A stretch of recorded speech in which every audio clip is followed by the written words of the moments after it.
Nithyananda, everyone, welcome back. So now we will be moving to the next segment where we will be learning more about Devi Parashakti and the divine feminine consciousness. So we will be first looking into the Dhyana Shloka of Devi Parashakti, which comes from the Lalita Sahasranama.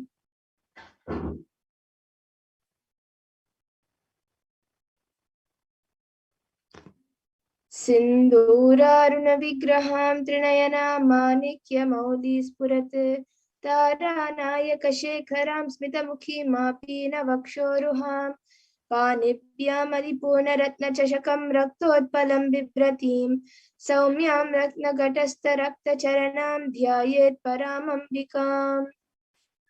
And this verse says, the Divine Mother is to be meditated upon as shining in a vermilion red body with a triple eye, sporting a crown of rubies studded with crescent moon, a face all smiles, a splendid bust, one hand holding a jewel cup brimming with mead, and the other twirling a red lotus. And then another verse, which also comes from the Lalita Sahasranama, which describes Devi Parashakti. Arunam karunam tarangatakshim dritapashankushpushpabanachapam animadibhiravratam ayukaihi rahamityeva vibhavaye bhavani. And the translation for this verse says, I meditate on the great empress. She is red in color, and her eyes are full of compassion, and holds the noose, the gourd, the bow, and the flowery arrow in her hands. She is surrounded on all sides by powers such as Anima for rays, and she is the self within me.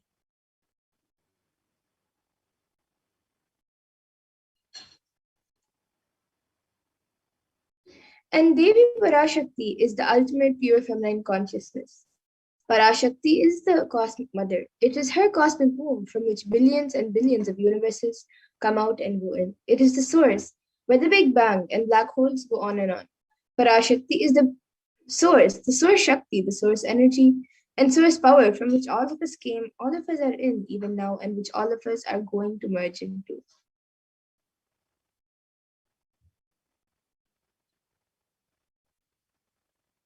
And out of her extreme love and compassion, Parashakti herself is manifesting through the embodied form as the Nijavatara of the Supreme Point of Hinduism, Jagat Guru Mahasanidanam, His Divine Holiness, Bhagavan Nithyananda Paramashivam, gracing us, answering all our questions, attending to our prayers, giving boons, healing us, revealing our past, present, and future, and delivering profound spiritual truths, and ultimately giving us the experience of Paramashivoham itself.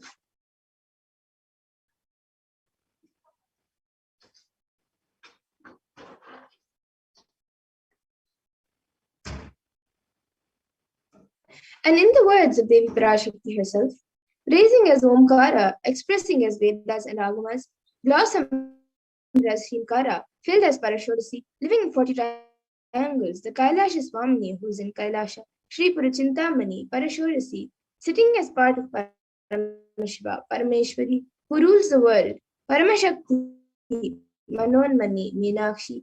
As Nithyananda, I took Nijavatara here to give good boon to everyone, to bestow all goodness. Hiranyagarbha Swarupini, Brahmanda Yoni, Shami, Chandramauli, Rapala, Aparna, Uma, Parvati, Savitri, Navayavana, Samarajya Lakshmi, Parameshwari, Parashodasi, Meenakshi. Taking the form of Nithyananda, I came here as Nijavatara. With great compassion, I am blessing. Listen, people, to do good to all of you. I took the form of Nithyananda and came down as Nijavatara. And again, in the words of Devi Parashakti herself, raising in Omkara, blossoming as Shiva, Shiva manifesting as source of existence, powers of existence, expression of existence, from the oneness of Om, blossoming into two as Prakriti and Purusha, blossoming as three Shaktis, Icha, Kriya, and Jnana, growing as four Vedas, expanding as five Panchabhutas, beyond six chakras, filled as Gotras of seven Rishis, expanding as eight directions, existing as nine Grahas, blossoming as 10 Indriyas, being as 11 Rudras, creating all the worlds, bringing life to tell and make truth blossom and to do good. Parashodasi, Meenakshi, in the form of Nithyananda, I came to bless every one of you.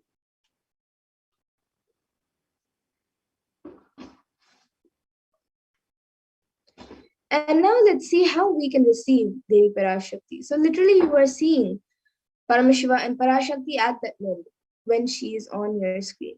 So always receive her very traditionally.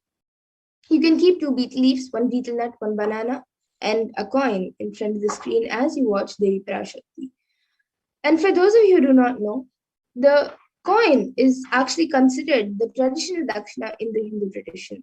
It can be the lowest value in India, it can even be just a paise, and in the US, it can even be just a cent. Swamiji says, I am not trying to monetize. Keep even 1 cent, it is okay. So for 100 days, if you have darshan, it will add up to $1. In India, even 1 paise is okay.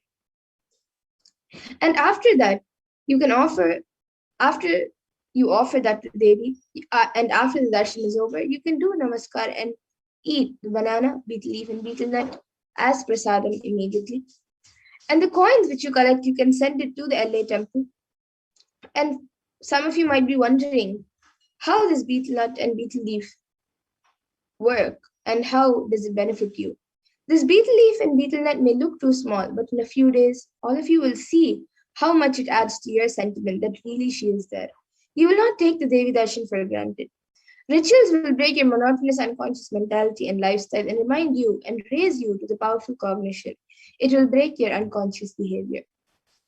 And now all of you can also see how you can set up your tambulam. You can set up the 2 betel leaves, 1 banana and 1 betel nut, and the coin in a plate and keep it in front of the screen. These few items are the basic items kept as part of the tambulam. But if you would like, you can also add the coconut, red bangles, flowers, fresh flowers, and kumkum as an addition if you would like. But these 4 items are the main basic items kept in a tambulam. So you can arrange everything in a plate and place it in front of the screen as you have the darshan of Devi Parashakti. And now with this, we come to the conclusion of this segment, and we will be moving on to the further segments where we will be learning more about Devi Parashakti and what she has revealed for humanity, for all of us. So we will be back after a short break. All of you can stay tuned. What I mean by the word Kailasa? Listen intensely. Enlightenment ecosystem, literally enlightenment itself, in your own home, wherever you are. If you cannot come to Kailasa, it's okay. Kailasa can come to you. Kailasa coming to you is Kailasa.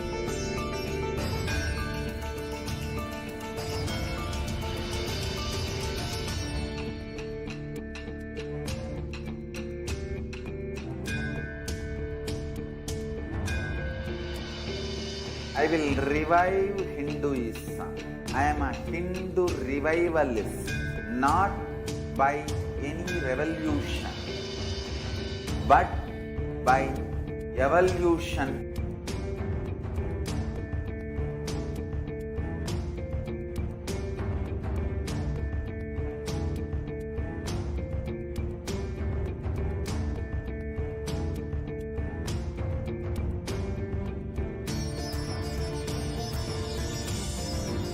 And setting model communities.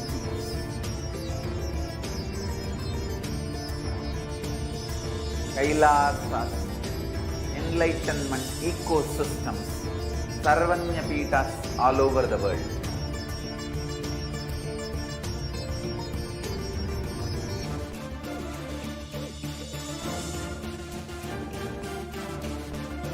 All powerful cognition, knowledge, only when you live, power manifestation and possibilities manifestation happens.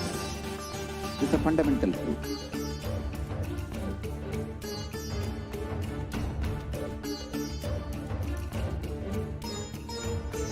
Hinduism cannot live exclusively as one sampradaya. No.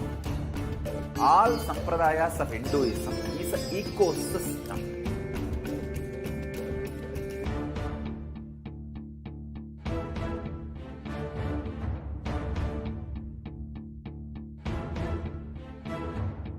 So don't keep quiet thinking that if one sampradaya is attacked, only that sampradaya is going to be affected. All of us are ecosystem.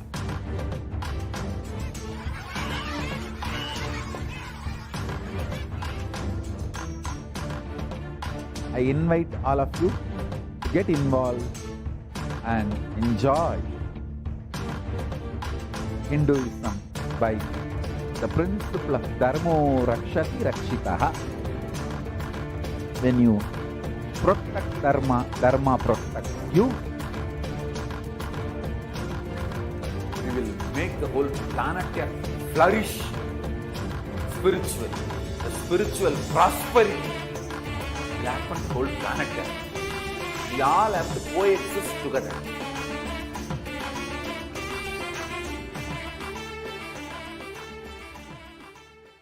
Just be alive for next 3 years. Don't die within next 3 years.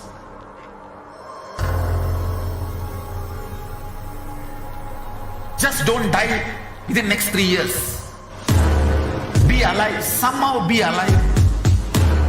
I'm working sincerely. I will reach you somehow. Somehow I will reach you. It's my commitment to humanity.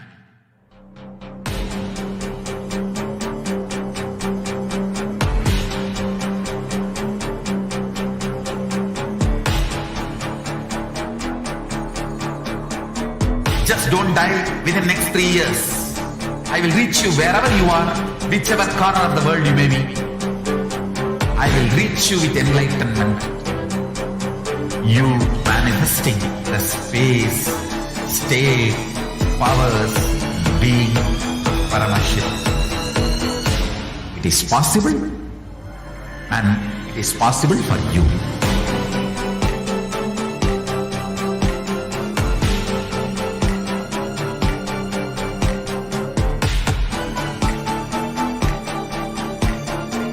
Paramashivoham will reach you with enlightenment science. I know he is going to do the job. Just be alive for next 3 years. Nothing else.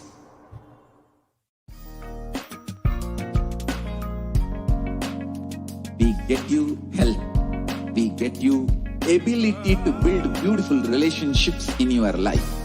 We get you direct spiritual support, and we make sure you become wealthy.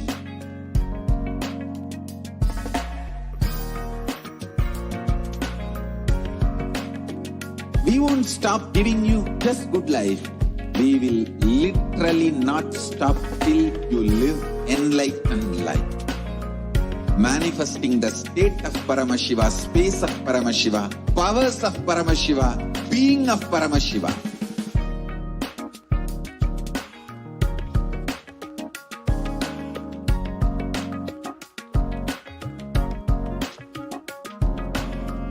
Whole world should become Kailasian. I want the whole world to know Hindus have something great to contribute to the world.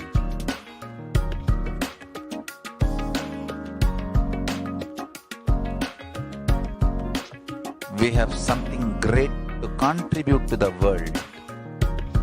Let us do that.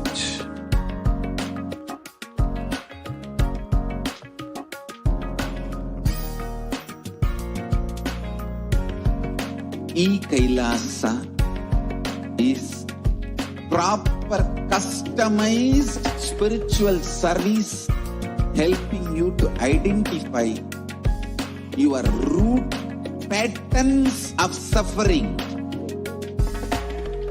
We have perfected the science of helping every individual from every cultural, religious, nationality background.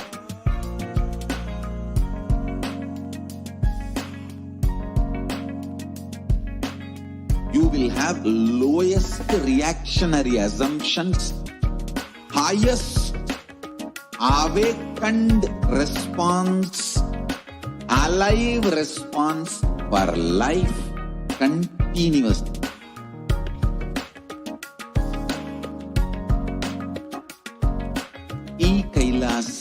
is enlightenment ecosystem, literally enlightenment itself in your own home, wherever you are.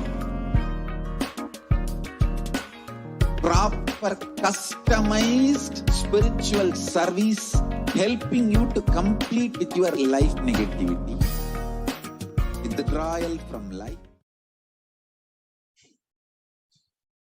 Nithyananda, welcome back, dear viewers. Now we will be entering into the next segment where we will be understanding some of Devi Parashakti's revelations made for humanity during this pandemic and how we can protect ourselves during this pandemic. So let us get started and listen to the first revelation made by Devi Parashakti on the 31st of May 2021 on the sacred secret of Hindu birth.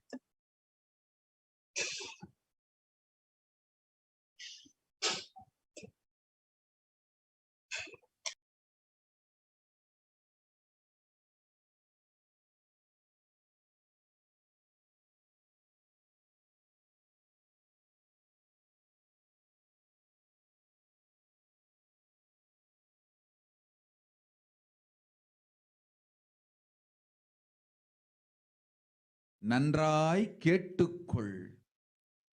உன் கேள்விக்கு உன்மூலமாய் உலகெங்கும் இருக்கும் இந்துக்கள் எல்லோர்க்கும் அளிக்கின்றேன் உத்திரம். கேட்டு வாழ்ந்தால் உங்கள் வாழ்க்கை I don't think the audio is shared. நன்றாய் கேளுங்கள். I'm not able to hear it. பிறப்பின் ரகசியத்தை பிறப்பிலா பெருமை உடைய பரமேஸ்வரி சொல்லுகின்றேன் கேளுங்கள்.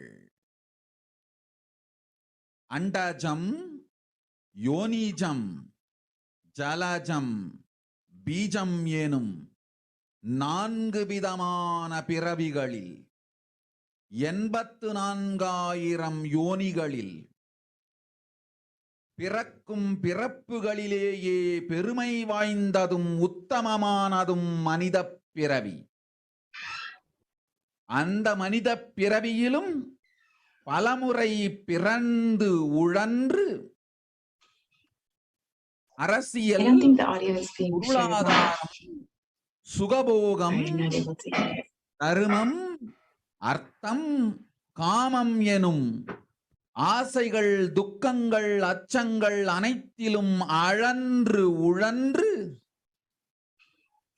இனி வேண்டாம் இப்பிறவி, வேண்டுவது மோட்சமே என்று முடிவெடுத்தோர்க்கு மட்டுமே ஹிந்து மத யோனிஜம், ஹிந்து பெற்றோர்க்கு பிறந்திடும் சனாதன ஹிந்து தர்ம யோனிஜம், மனித பிறவி உத்தமம், சனாதன ஹிந்து தர்ம மனித பிறவி உத்தமோத்தமம். இந்த உத்தமோத்தம பிறவி எடுத்த எல்லோருக்கும் ஜீவன் முக்த விஞ்ஞானத்தையும் சனாதன தர்மத்தையும் காக்கின்ற கடமையும் உண்டு. அதனால் வருகின்ற நன்மையெல்லாம் அனுபவிக்கும் உரிமையும் உண்டு. இந்த கடமையை செய்வோம் என்று சத்தியம் செய்ததனால்தான் அந்த உரிமை அளிக்கப்பட்டது.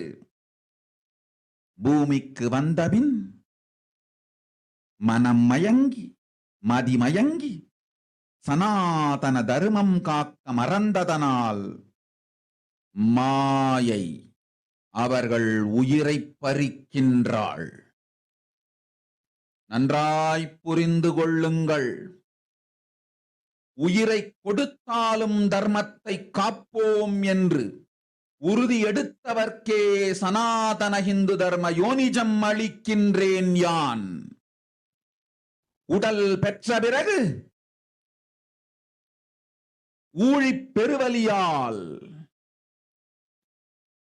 ஆசை அச்சங்களை உதறவிடாது, உதறியும் விடாது சனாதன ஹிந்து தர்மம் காக்க மறந்தோரை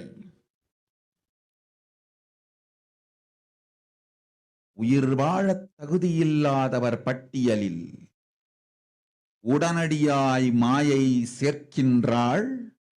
அதனால் ராட்சசர்களும் அசுரர்களும் தானாகவே இவர்கள் உயிரை எடுக்கின்றார்.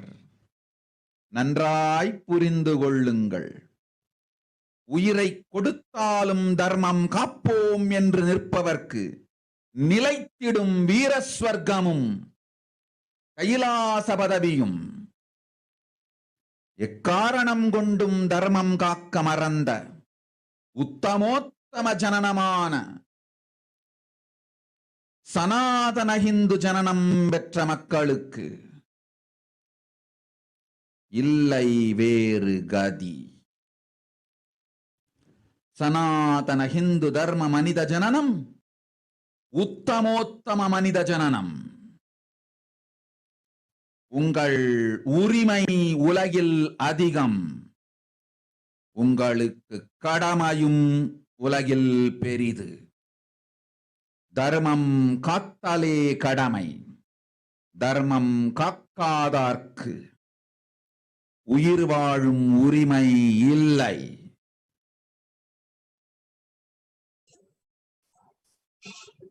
நன்றாய் புரிந்து கொள்ளுங்கள்.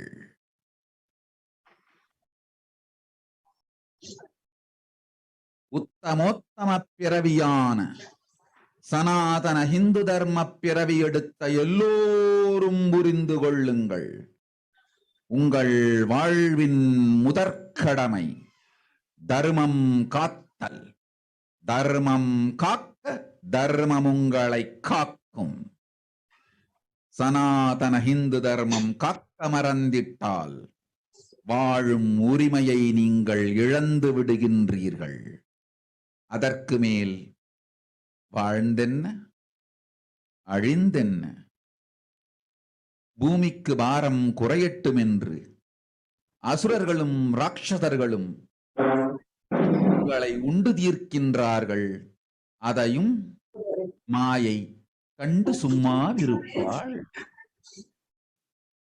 பிரபஞ்ச ரகசியத்தை, பிறவியின் ரகசியத்தை உலகிற்கெல்லாம் உத்தரமாய் சொல்லிவிட்டேன். புரிந்து வாழ்வில் நடந்து உயிரை பத்திரமாய் பார்த்துக் கொள்ளுங்கள். அன்னை சொல்லும் அருள் சத்தியம் இது. ஓம் ஓம் ஓம்.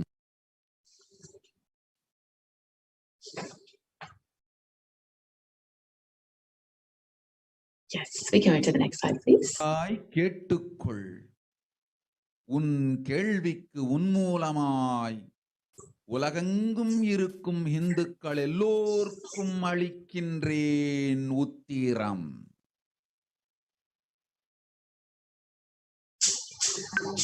Let us understand Devi Parashakti's revelations and what the translation into English is. We can move to the next slide. Yes.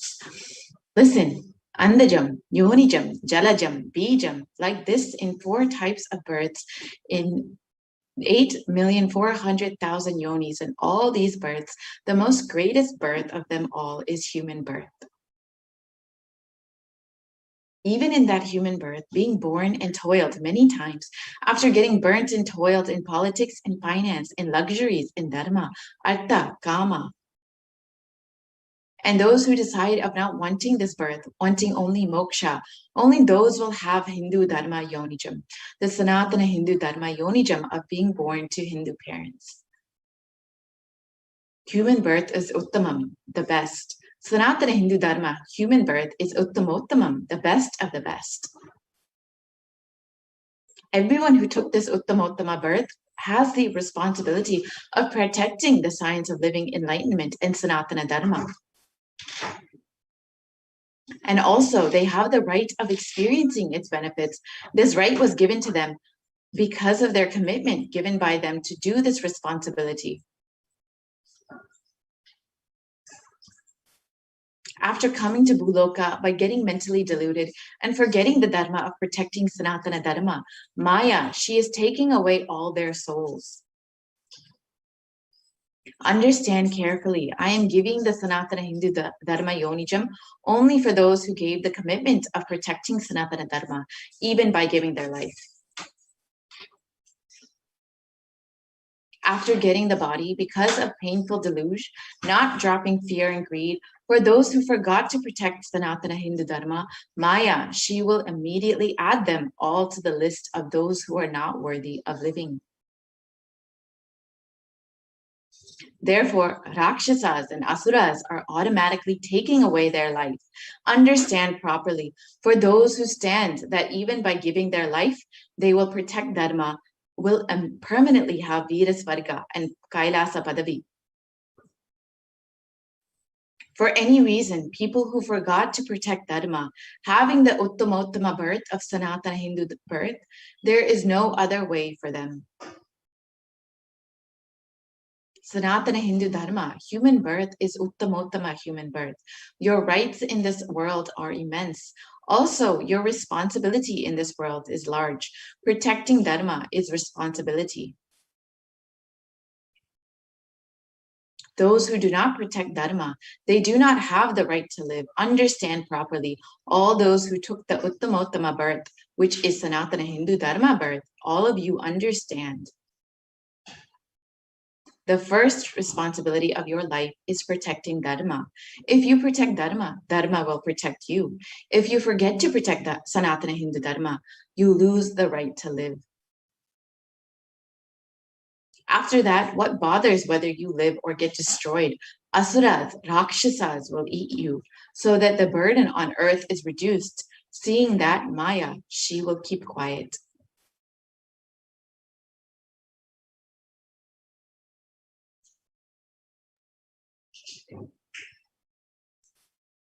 So let us now understand what is the responsibility of Hindus.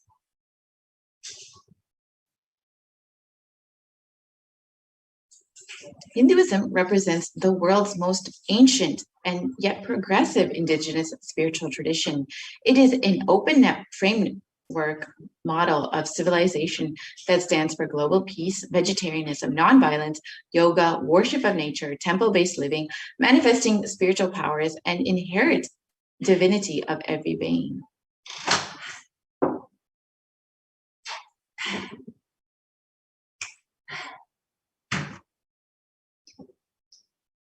The Hindu nations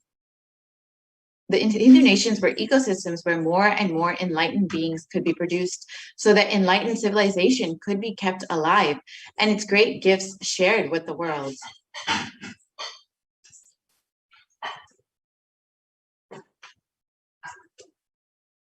So let us look at the reference of Hindu nations from the Hindu scriptures.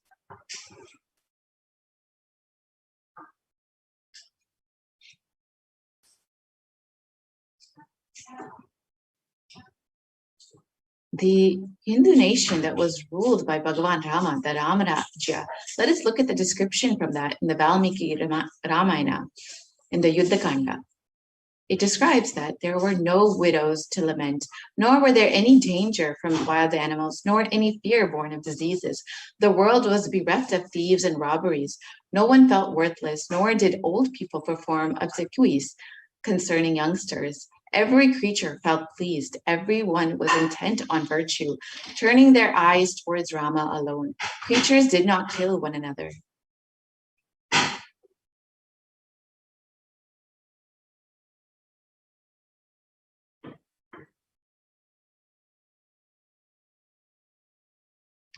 And people survived for thousands of years with thousands of progeny, all free of illness and grief. The trees that there were bearing flowers and fruits regularly without any injury by pests and insects. The clouds were raining in time, and the wind was delightful to the touch. Every caste was performing their own duties, satisfied with their own work and bereft of any greed. People were intent on virtue and lived without telling lies. All the people were endowed with excellent characteristics. All were engaged in virtue.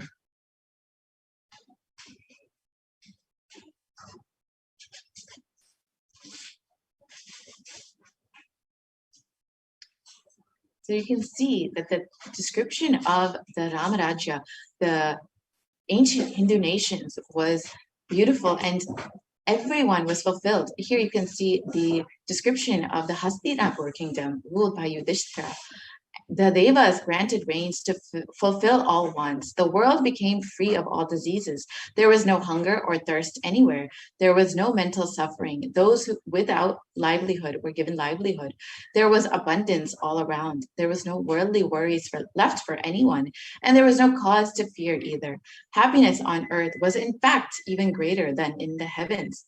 And this is the description from the Srimad Mahabharata of the Hastinapur kingdom.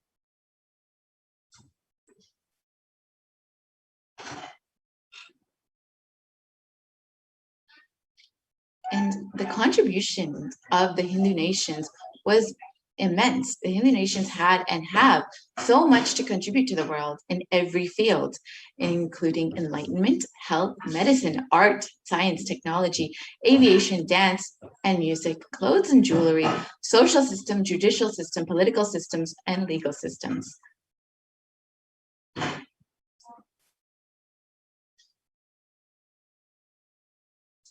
So how were these Hindu nations destroyed over time?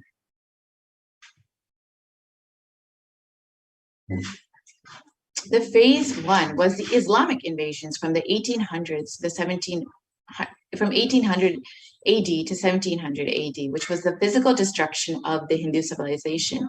And the description from Will Durant in the description of the Islamic invasions is that the Mohammedans' conquest of India is probably the bloodiest story in history. The Islamic historians and scholars have recorded with great glee and pride the slaughters of Hindus, forced conversions, abduction of Hindu women and children to slave markets, and the destruction of temples carried out by the warriors of Islam during the 1800 AD to 1700 AD. And millions of Hindus were converted to Islam by sword during this period. Millions more were raped and murdered and dismembered.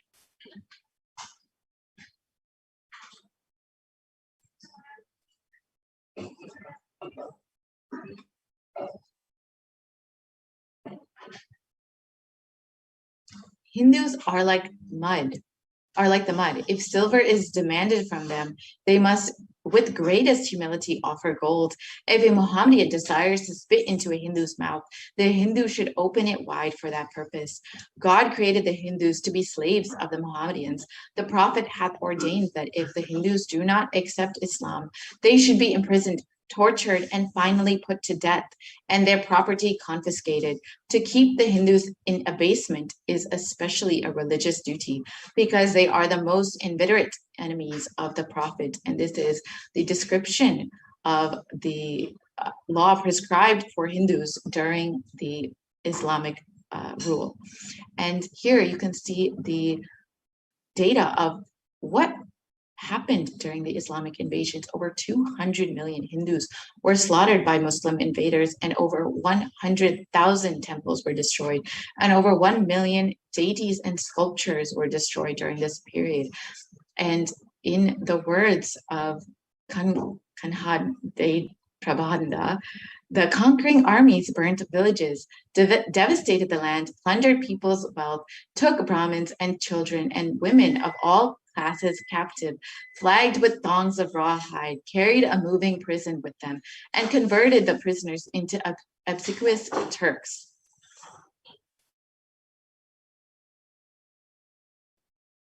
And the phase two was the British occupation, which was from the 1700s to 1947 AD. And this was the economic and psychological destruction of the Hindu civilization. And in the words, again, of Will Durant, a historian of the Indian civilization, I have seen a great people starving to death before my eyes. I'm convinced that this exhaustion and starvation are due not, as their beneficiaries claim, to overpopulation and superstition, but to the most sordid and criminal exploitation of one nation by another in all recorded history.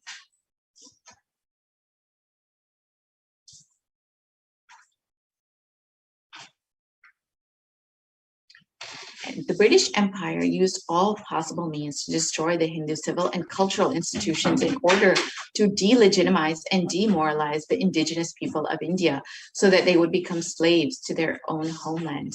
And this included discriminatory laws to instill feelings of racial inferiority, engineered famines to starve natives into submission, annexed Hindu kingdoms to undermine native rule, mistranslated Hindu scriptures to instill anti-Hindu narratives, destroyed indigenous Gurukul education system, destroyed local industries and forced importation of British goods, and banned Indians from owning or producing firearms.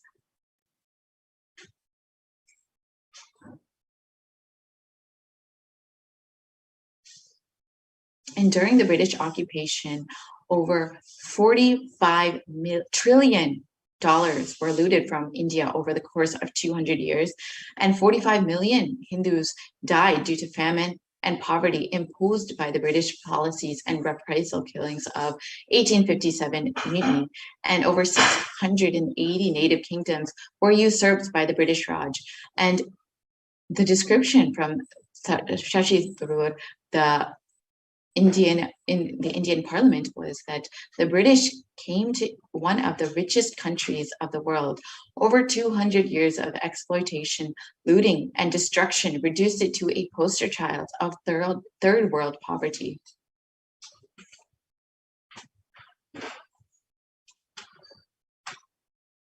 And the phase 3 was after independence from 1947 to present, which was when India became a secular country. And the description is this: brown faces with British attitudes and policies towards Hindus. And the description from Nehru, which was that what a disgusting savage people we are, politics, progress, socialism, communism, science, where are they before this black religious savagery? India can never be a Hindu republic.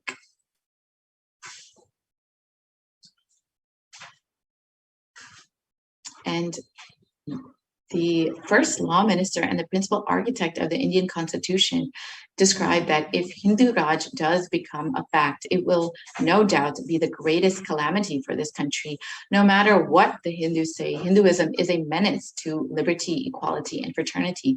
It is incompatible with democracy. Hindu Raj must be prevented at any cost. And these are the descriptions from the first leaders of the independent India after colonization. You can see how much of discrimination and prejudice they had against Hindus. Therefore, it was very much, despite India being a secular country, it became very much a hostile environment for Hindus.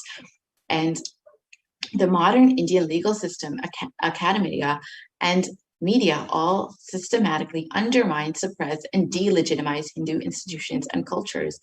And India's constitution has established government control and taxation over Hindu temples, schools, and much more, while other religions are free from this interference. And Articles 27 to 30 of India's constitution discriminate against Hindus by giving special rights and benefits to non-Hindus. And this includes government benefits, scholarships, and much more. And Hindu kingdoms and self-governance was completely abolished during this time, and anti-superstition laws were passed to criminalize Hindu practices. And the mainstream Indian academics describe Hindus as sexist, racist, backwards, and oppressors.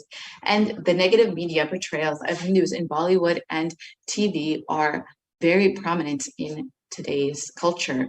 And you can see how every aspect of society has been created to be anti-Hindu, to drive the agenda of this anti-Hindu agenda.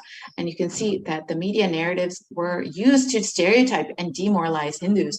And in Bollywood and other mainstream media outlets consistently portrayed Hindu gods and gurus as cartoonish, dishonest, corrupt, sex fiends, and in a manner similar to the British imperial propaganda. And this media narrative was used to shape the human consciousness further and further the political agenda. and racist British colonial stereotypes portrayed Hindus as superstitious, backwards, dishonest, corrupt, and were perpetrated by their British brown successors in modern India, completely unabated.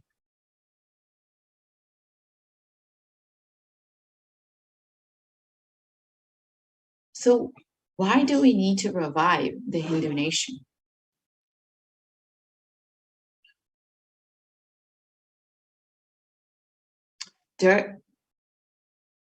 Let us look at the vision for the Hindu civilization given by the Supreme Pontiff of Hinduism himself, Jagadguru Mahasannidhanam, His Divine Holiness Bhagavan Nithyananda Paramashivam. During the time of Mahabharata, we Hindus had 56 deshas, countries, 200 states, 1,700 samsthanas, 10,000 sampradayas. In all 56, we Hindus are persecuted. Now we have lost all of the 56. The last one to fall was Nepal. I am the collective voice of all the persecuted Hindus. I will revive and rebuild a Hindu nation built on the Vedagamic principles as a refuge for all practicing and aspiring Hindus, a safe haven for all the persecuted Hindus.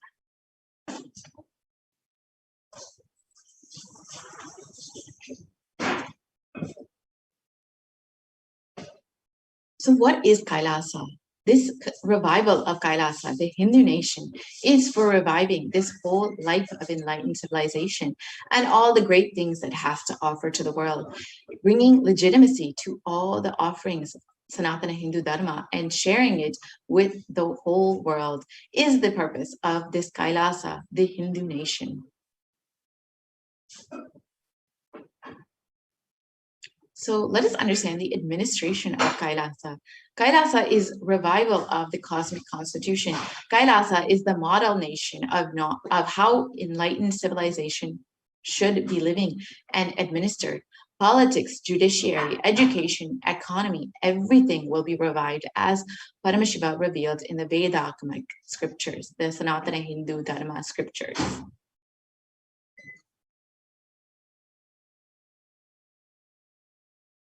Being one of the most persecuted civilizations, Hinduism is on the brink of extinction, such that the next generation may know about Hinduism only through history books. What can we do to stand up for Hindu civilization and all that it has to offer to the world?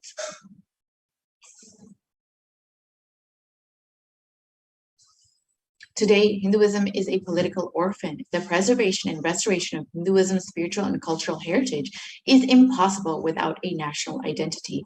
Unfortunately, this is no longer, we do not have the 56 deshas that we once had. Only Kailasa is the only Hindu nation that we have. So let us reclaim our Hindu identity.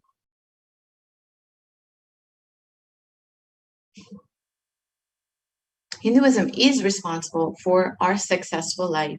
If you are happy, healthy, wealthy, rich, successful, respectable, have a stable family life, have the best mental health, Hinduism is responsible. The Hindu identity is responsible. The Hindu scriptures are responsible. It is the Hindu scriptures which have given us the best mental setup, all the best things we Hindus have. The Hindu scriptures are responsible for our beautiful lives. Hindus are the richest and most successful ethnic group in the world. Hindu scriptures, Hindu lifestyle, our enlightened masters are responsible for this. Hindu thought currents that are responsible for this. And here you can see that Hindus are the most educated group in the US, according to a report published in the Hindustan Times.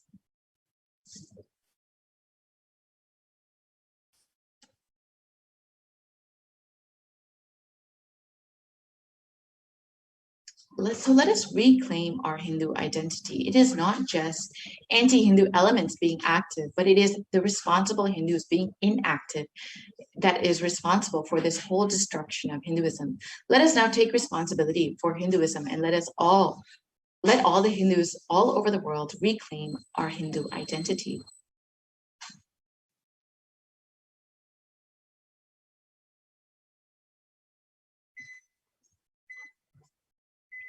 So let us understand what is our responsibility as Hindus. It is the responsibility of Hindus to revive the enlightened civilization again and again and give all the gifts of the enlightened civilization to humanity. The revival of the enlightened civilization, the Kailasa, the Hindu nation, is the survival need of the humanity.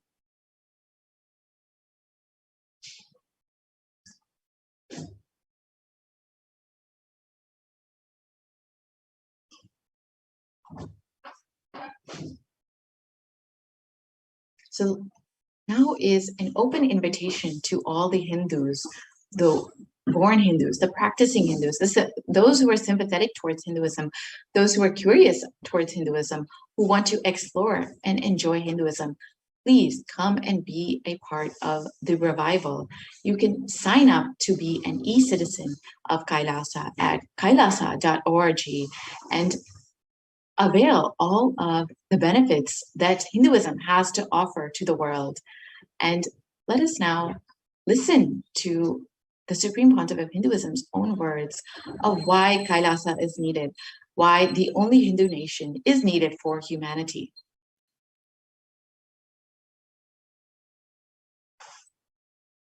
Contribution. Hinduism, Veda Agamas have great things to contribute to the world. Like the great power manifestation science, the ancient culture and arts, the ancient lifestyle truths, the ancient medical practices and medicinal knowledge, the ancient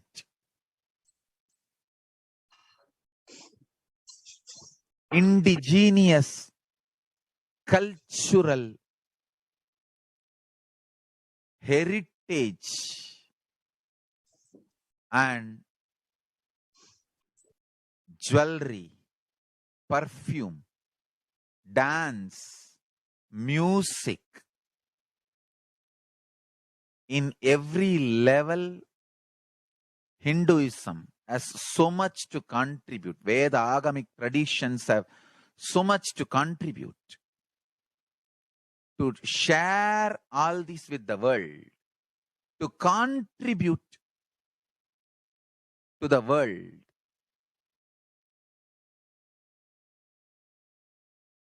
Hindus need to tell the world what they are contributing in every level.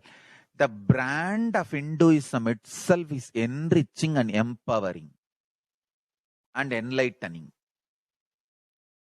Hinduism is all about enlightening the world. Empowering, enlightening, enriching the world. Contributing.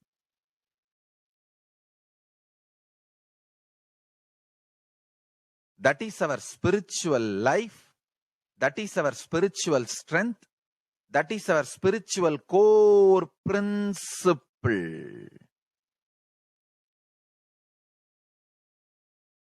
O humanity, I request you with folded hands, some one corner of the world, if you just give me few hundred acres, I will keep this whole science alive. Leave it for the whole humanity freely.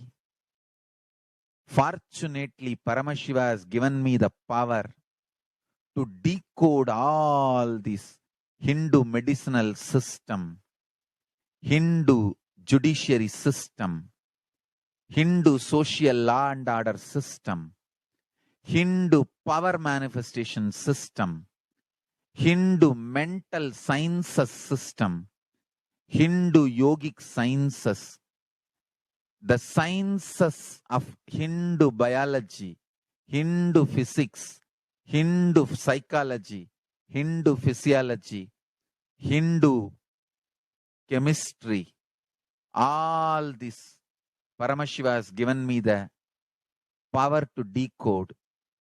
Whatever the remaining scriptures are available with the humanity, Paramashiva has blessed me, and I have collected, not only I have collected and organized, I can decode this whole science can be kept alive in any one corner of the world, just few hundred acres are given for me to live peacefully and exist peacefully. I can store this whole thing alive and contribute it to humanity. Humanity can become better and better and better. I can make the planet Earth so much better place to live. I am here to contribute, and I will continue to contribute.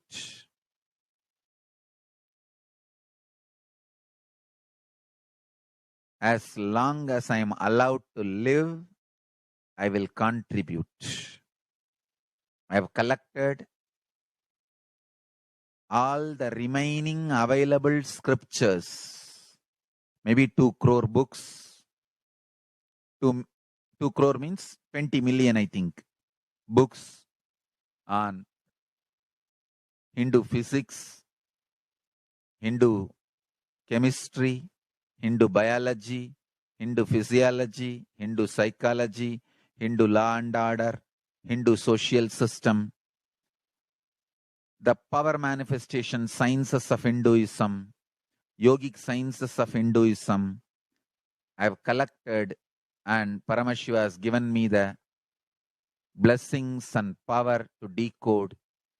I have decoded and continuing to decode them. If the humanity, somebody is kind enough to give me few hundred acres in one corner of the world and let me live peacefully, I can keep all the scriptures there and go on sharing with the world, revealing this whole sciences to the world, and go on contributing. I don't need anything other than 1 cup of curd rice every day. That's all. A cup of curd rice per day over. I can go on be giving this to the world. I can add to the world. I can make the world better place to live. That's all I have to say.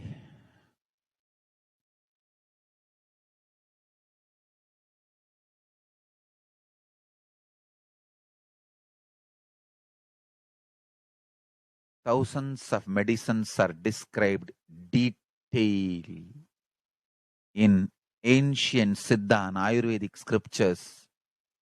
Paramashiva has given me the power to decode them, read them, and properly translate and map them to the modern day human language. And I am ready to work 20 hours a day. I just need few hundred acres where I can sit peacefully and keep this library, run a Gurukul where thousands of people can learn this and share it with the world. Understand?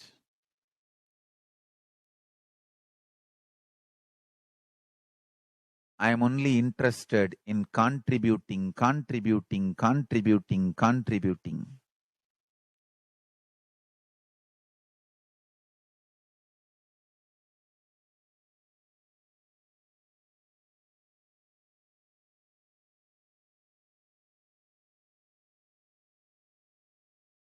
If we can decode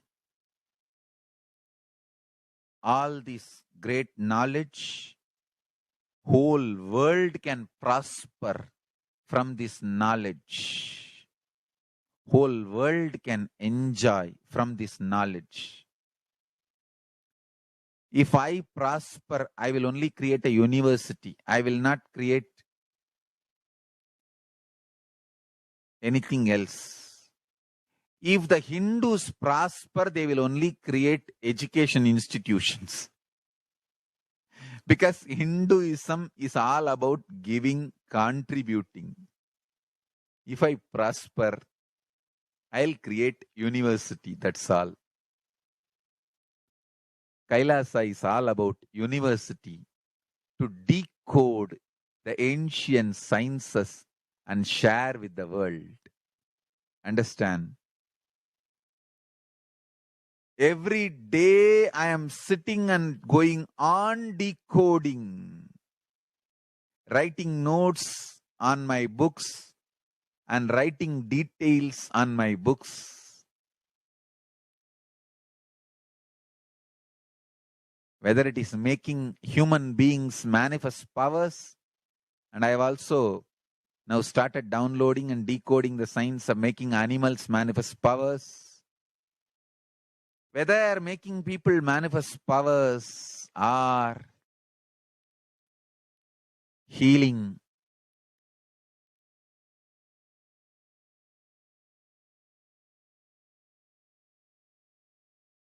in every level, life is all about contribution, contribution, contribution.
Yes.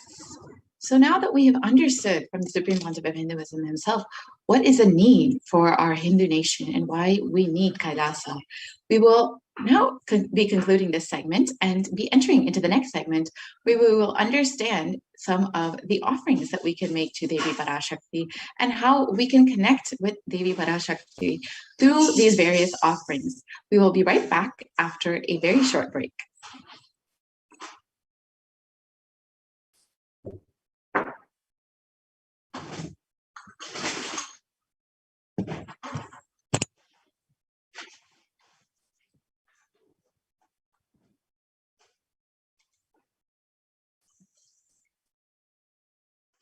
What I mean by the word Kailasa, listen intensely.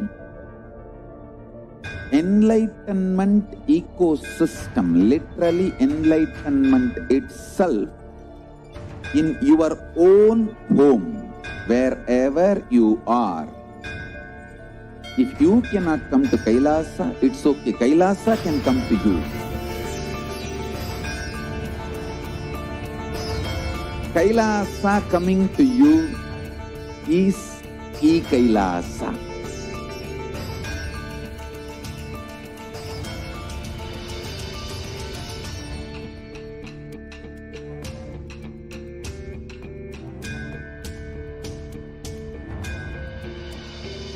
I will revive Hinduism. I am a Hindu revivalist, not by any revolution, but by evolution.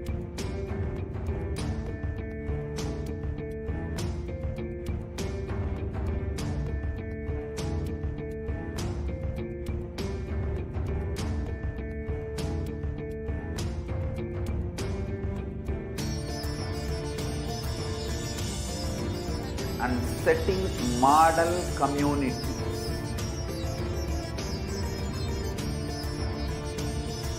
Kailasa, enlightenment ecosystems Sarvanya Peethas all over the world.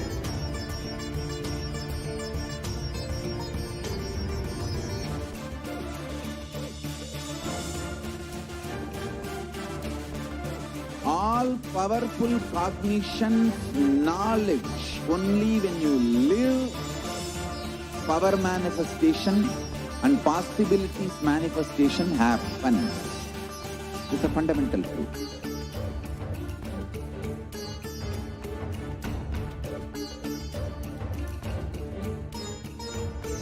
Hinduism cannot live exclusively as one sampradaya. No.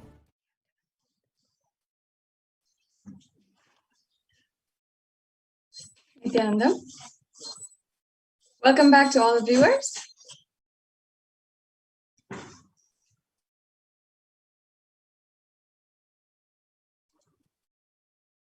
Now we'll be entering into the next segment of today's program, the offerings that each and every one of you can make that are made available from Kailasa, from the Nithyanandeshwara Paramashiva Devalaya, so that you can experience the ultimate oneness experience with Devi Parashakti.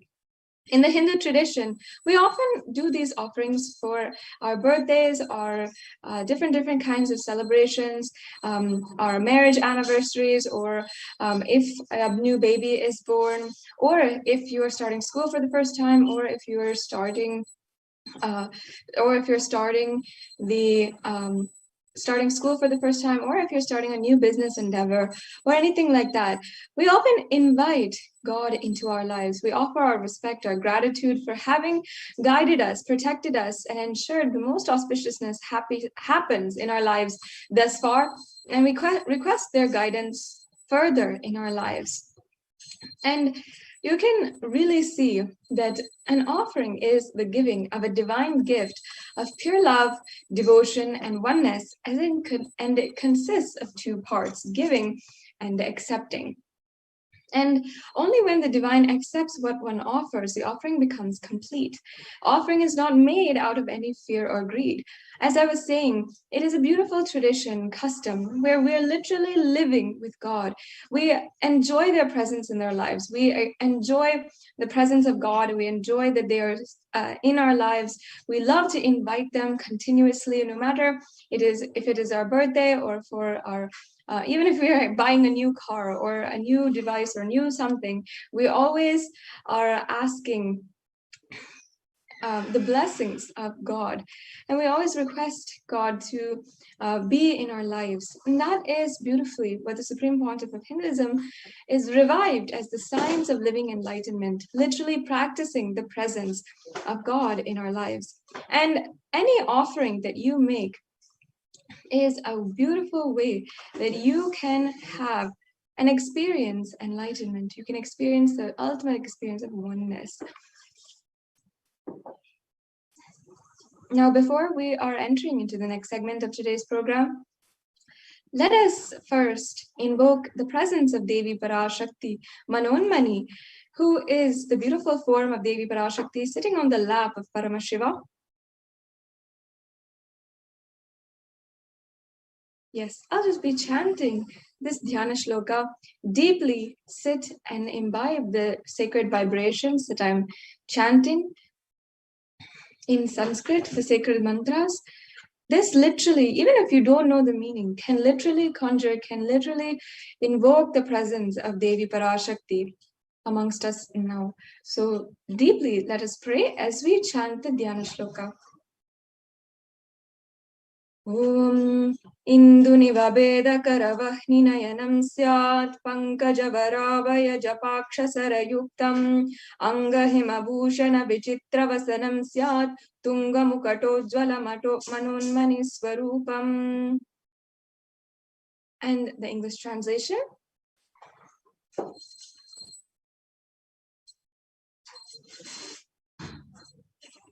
The English translation continues. Moonlight face holding the Vedas on hand, fire in hands, with lotus flower gracing and blessing, and one hand with the Japamala, beautifully decorated with jeweled ornaments and wonderful clothes and shining bright crown.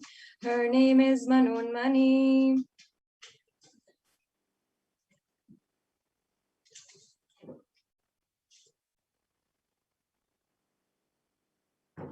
Yes, and the next Dhyana Shloka.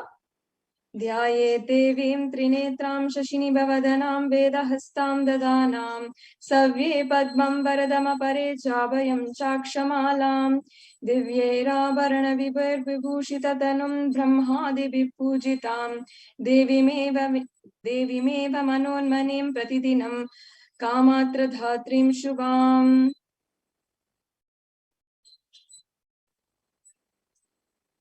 And that English translation.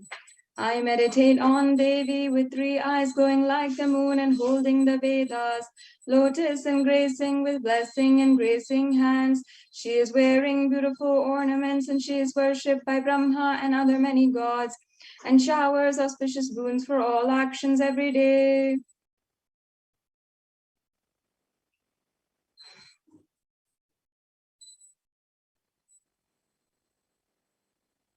Yes, we can go on.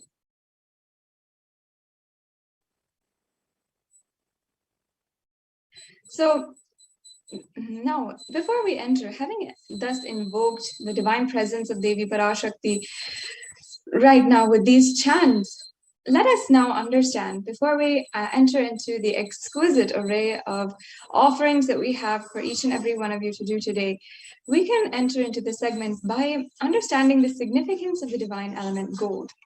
And many of these offerings, as you will see, are in gold. They are offerings of gold jewelry. And you will see that even many of these divine offerings have Western equivalents, if we can say. It's not, and Western society has taken these jewelries, these ornaments, and implemented them in that society. But the significance, the higher context, the spiritual and sacred powers are all actually not lost and not known to the world. That is what the Supreme Pontiff of Hinduism is emphasizing in reviving, bringing back the sacredness of each and every one of these offerings. And we must understand the sacredness of each and every one so that we can understand really the true importance of these offerings to Devi Parashakti. And many of you know and can experience or can relate with, understanding the value of gold. We might understand it superficially in an economic way or as a very valuable and precious metal. And we often give it as a gift when we are on Mother's Day, Father's Day, or on birthdays or weddings. We often give gold as a gift, and we know that it places value on a relationship. But what kind of value? How does it really give that value? It's not just economic. It's not just currency value that gold has. It actually has a sacred and divine property. And in fact, in the Atharva Veda, one of the scriptures of Sanatana Hindu Dharma, one of the oldest scriptures, a part of the Chatur Veda, there is a verse where it describes the virtues of gold. And I'll just be reading out here the English translation. As you can see, the Atharva Veda, chapter 5, line 28. And it says, triply born by birth is this gold. From the atoms of Agni is one. It becomes dearest to Agni. One fell away from the Soma when it was heard. One they call the seed of virtuous and powerful Apaha, watery molecules. Let that triple gold be for your long life. And once again, here it says, the seed of virtuous and powerful Apaha and the triple gold be for your long life, meaning that it was already then associated with higher powers and virtuousness as well as immortality. And as we were saying, beyond what we usually see or what we usually understand for gold, gold is a divine element. It purifies anything that it touches. It is an element of spiritual significance and great spiritual power of healing and enlightening. And the vibration of gold has the power to infuse sattva energy and positive thought currents in anyone who wears it or even anyone who operates in its vicinity. So this, as you can see, is a very significant part of gold. And thus, gold is present in all of the scriptures, the Vedas, Shrutis, Smritis, and Itihasas, in all of the Hindu Puranas, the Hindu scriptures. It is abundantly displayed that gold is the most auspicious and purest metal which purifies our being. In the Hindu civilization, everything was built in gold, exchanged in gold, and ritual feasts were offered in gold bricks. When one was to be saved from life-threatening illnesses, gold was to be offered as a ritual fee. And gold was in abundance and used for weighing equivalent amounts of commodities, including cows. Kingdoms were built in huge doors of gold, and the streets would have huge columns and huge archways of gold. And even the elephants, horses, cows, all the different animals, all the sentient beings who lived in coexistence in the society were all dressed and adorned in gold and literally worshipped as God. So as you can see, gold has so much of significance in the Hindu civilization, and it thrived on the banks of rivers of gold. In fact, the Indus River was called the Hiranyamaya, the river of gold, in the Rig Veda, and the river Saraswati was called the Hiranyavartani in the Atharva Veda. And thus, gold is a supreme element for offering gifts to ones you love and revere. So, and temples are constructed and paved in gold, deities are made in gold and decked and adorned in gold. And because it preserves the enlightenment energy forever, for literally thousands and thousands of years. So now we have established the significance of the element gold, we can enter into the array of offerings that we have today. And you'll see that we have so many different options from if you want to offer any amount, or if you want to offer a more substantial amount and offer your gratitude at the feet of Devi Parashakti, and with a more elaborate and powerful ritual as well.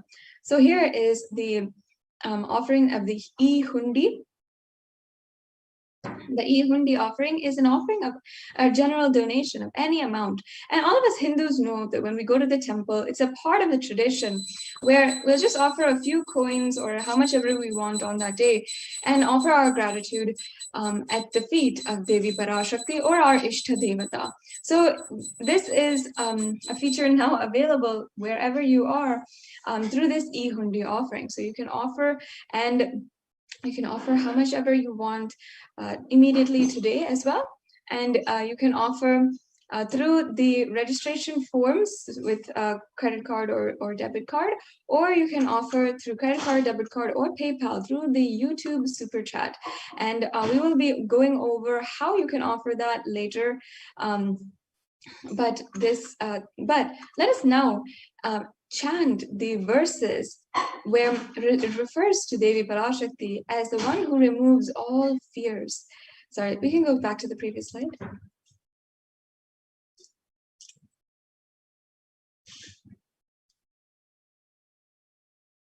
Yes, so I'll just be chanting the verse. Can we go back to the previous slide, ma'am? Yes. The previous slide, please.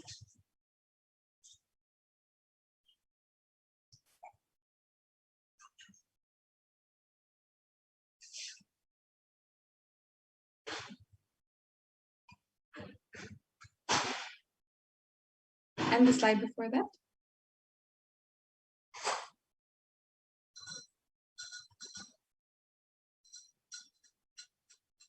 Yes. So I'll just be chanting this verse. Bhakti Priya Bhakti Ghamya Bhakti Vashya Bhayapaha Shambhavi Sharadaradhya Sharvani Sharmadayini. Devi is fond of true devotion and is realized through true devotion. She can be won over through true devotion, and she removes all fear.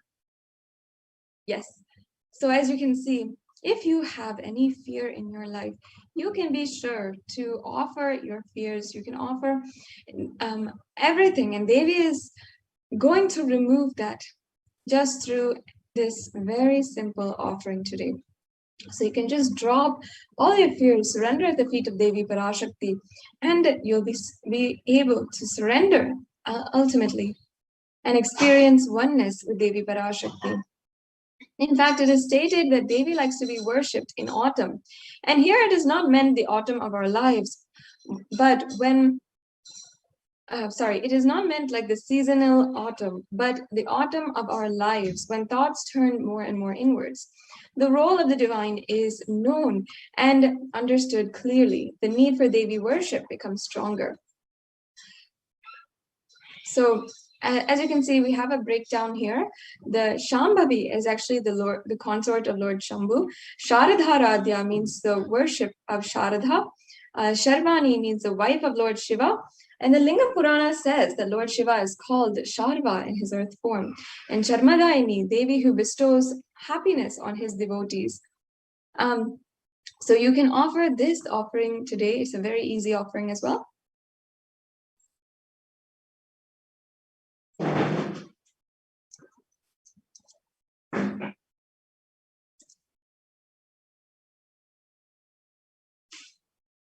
Yes. So the next offering is the Sankalpa chanting. In the Hindu tradition, we have a beautiful tradition to offer the Sankalpa. And the Sankalpa is a mantra or a chant which has and bestows and has the power and bestows, blesses every devotee with so much of auspiciousness.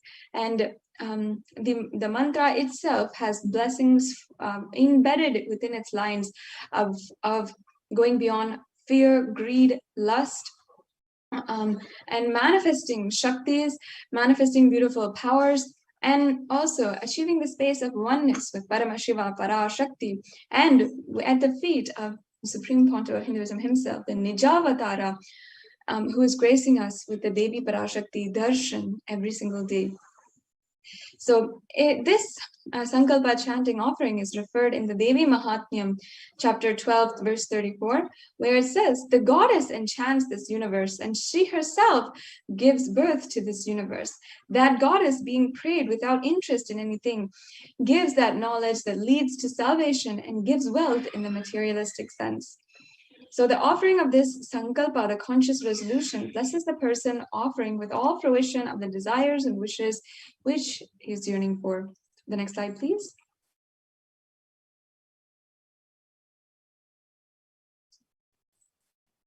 The next offering is the Swarna Kasu, the Sahasranama Swarna Kasu.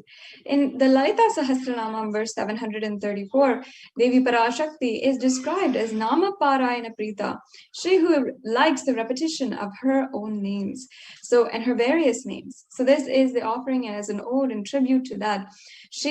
We're offering the 1008 names of Devi Parashakti, and it's actually a very special offering because we are offering this Archana to the Mahameru of Devi Parashakti. You can offer the gold coin inscribed with each of these 1008 names and receive the blessings to have the Ananta Kalyana Gunas, all the divine qualities of Devi Parashakti. So if you'd like to go ahead and proceed with any of these offerings, you can go to tiny.cc/Devi-offerings. If you want a little bit of help and you're not sure how to make the payment, then you can stay tuned and we will be going through how you can pay in just a few minutes. We'll now proceed with the next offering. This offering is the Mukta Anguti, the pearl ring. And I'll just chant the verse here. Muktaharanala Satkirita Ruchiram Purnendu Vaktra Prabham Shinjannu Purikinkini Manidaram Padma Prabhava Suram Sarva Beta Palapradam Girisutam Vani Rama Sevitam Meenakshim Pranatosmi Santatamaham Karunyavaram Nidim.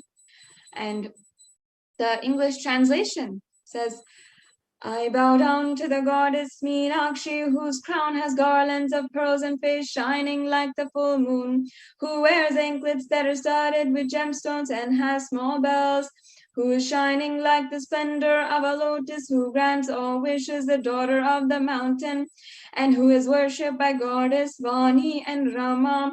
I remain ever bowing to the goddess Meenakshi, the ocean of compassion.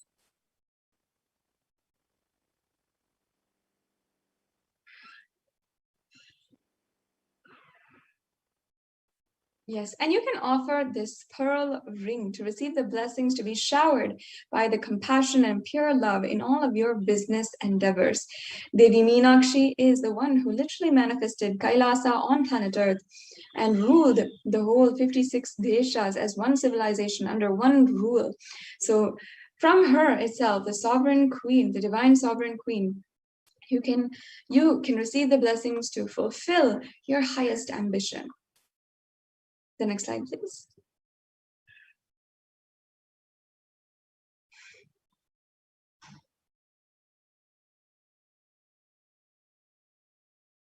The next offering is the Swarna Padma Pushpa, the golden lotus. And in fact, in the Kamika Agama, the golden lotus has a reference, and it says here that all the kalasas should be wound around with suitable thread and covered with new cloth. They should be adorned with a lotus flower made of gold.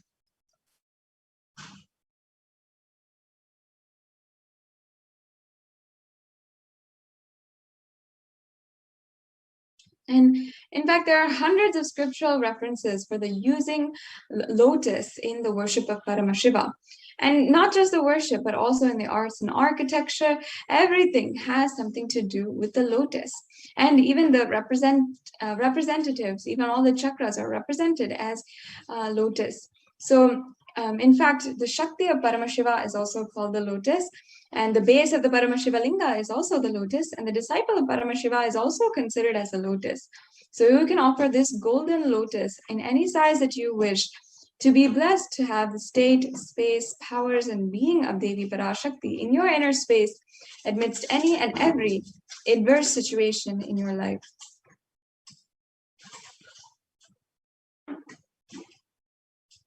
Yes, and the next offering is the Swarnameti, the golden toe ring.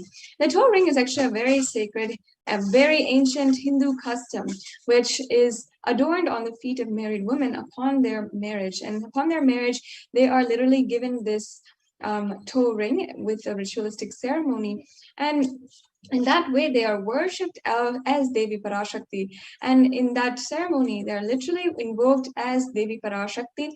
And that is why they're given this gold, they're given this ornament. So I'll just be chanting that very verse that references Devi Parashakti as the one who liberates all karmas just from her feet. So we'll say Nakhadiditi samchana namajjana tamod guna Padadvaya prabhajala parakruta saroruham. You whose brightness from toenails destroys the darkness of ignorance from the minds of your devotees who prostrate at your feet. You whose brightness from your 2 feet overpowers that of the lotus flower. The next slide, please. The next offering is, So yes, you can offer the toe ring to Devi Parashakti, adorning her sacred feet to be in constant gratitude for receiving her blessings, even in the most difficult aspects of life.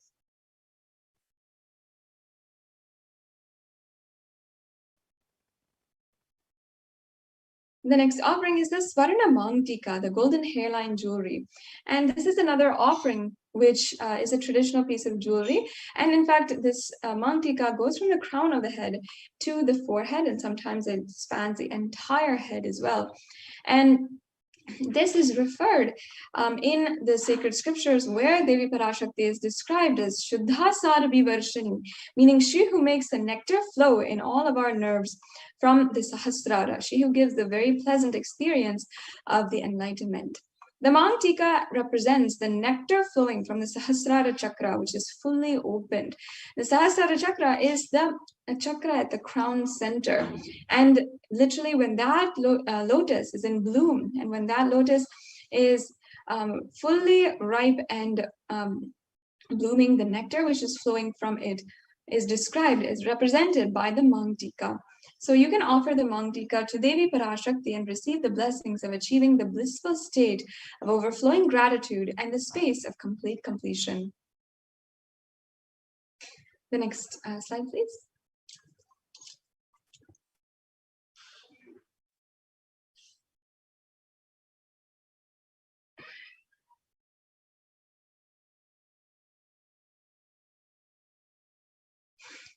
The next offering is the Pratyakshapada Puja. And I'll just be chanting once again this verse where it sings the praise of the very feet which can liberate us from all types of darkness. Nakadiditi samchana namajjana tamoguna padadvaya prabhajala parakrita saroruha. The illumining splendor of Devi's toenails dispels the darkness of ignorance in devotees prostrating at her feet. Her feet defeat the lotus in beauty.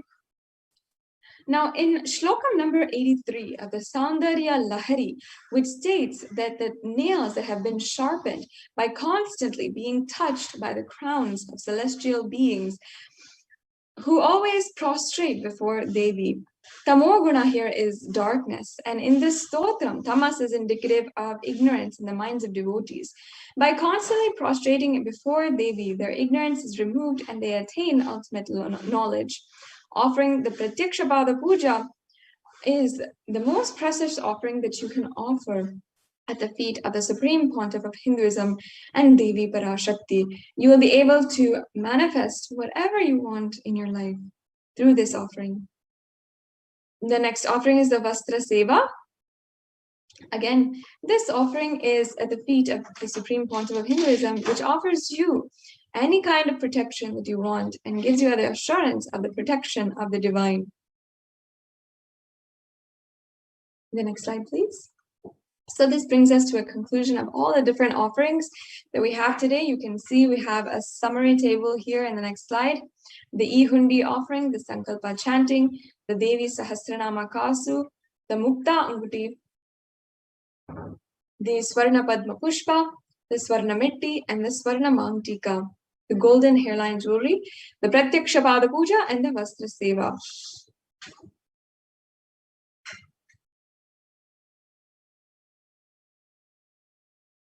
So today, you might be falling under two options here, or might be falling under two categories. One is if you are ready to offer and you're feeling inspired, you want to have this beautiful experience of oneness with Devi Parashakti and deepen your experiences with Devi Parashakti, you can go ahead and go to tiny.cc/Devi-offerings and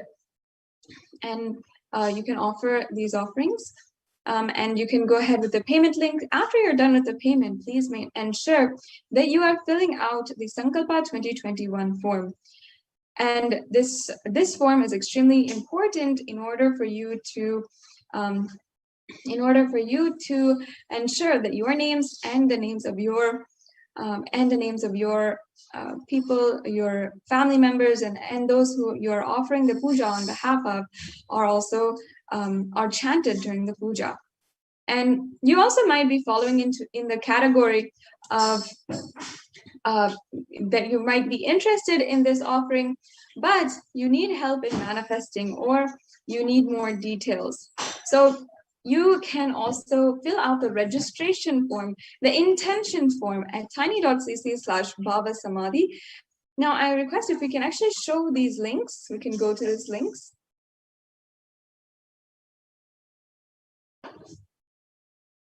We can go to the tiny.cc/Devi-offerings link. And we'll be able to just show these links. Yes. So while we get that to you, I request each and every one of you to, once again, you can consider making these offerings. And even if you are, wanting to make a general donation or any kind of offering today, I strongly encourage you can manifest this offering today itself and do it out of your complete gratitude for Devi Parashakti.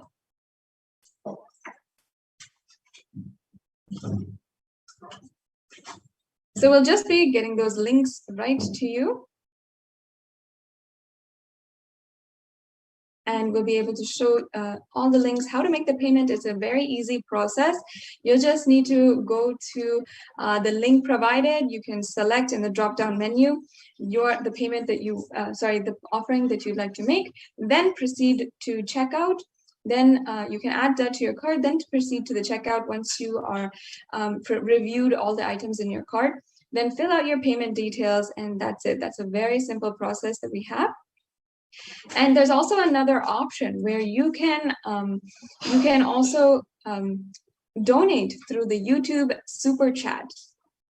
YouTube Super Chat is another feature where if you are a member of our YouTube channel, Kailasa's HDH Nithyananda YouTube channel, you can become a member, and then you can click the $ in the right-hand side below the chat and make a donation through the Super Chat option or the Super Sticker option. So this brings us to a conclusion of today's segment, in today's program.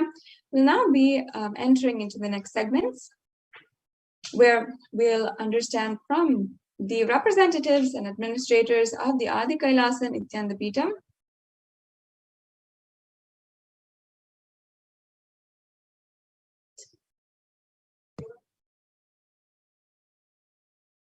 and we'll be right back with you after a quick break. What I mean by the word Kailasa, listen intensely. Enlightenment ecosystem, literally enlightenment itself, in your own home, wherever you are. If you cannot come to Kailasa, it's okay. Kailasa can come to you. Kailasa coming to you is Kailasa.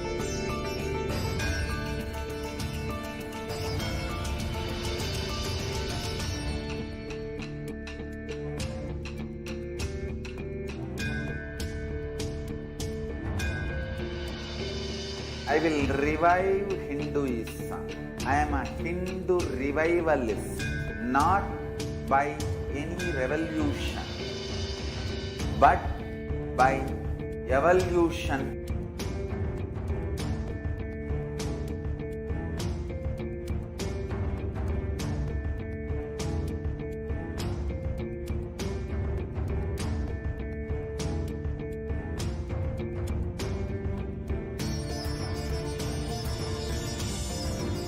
And setting model communities.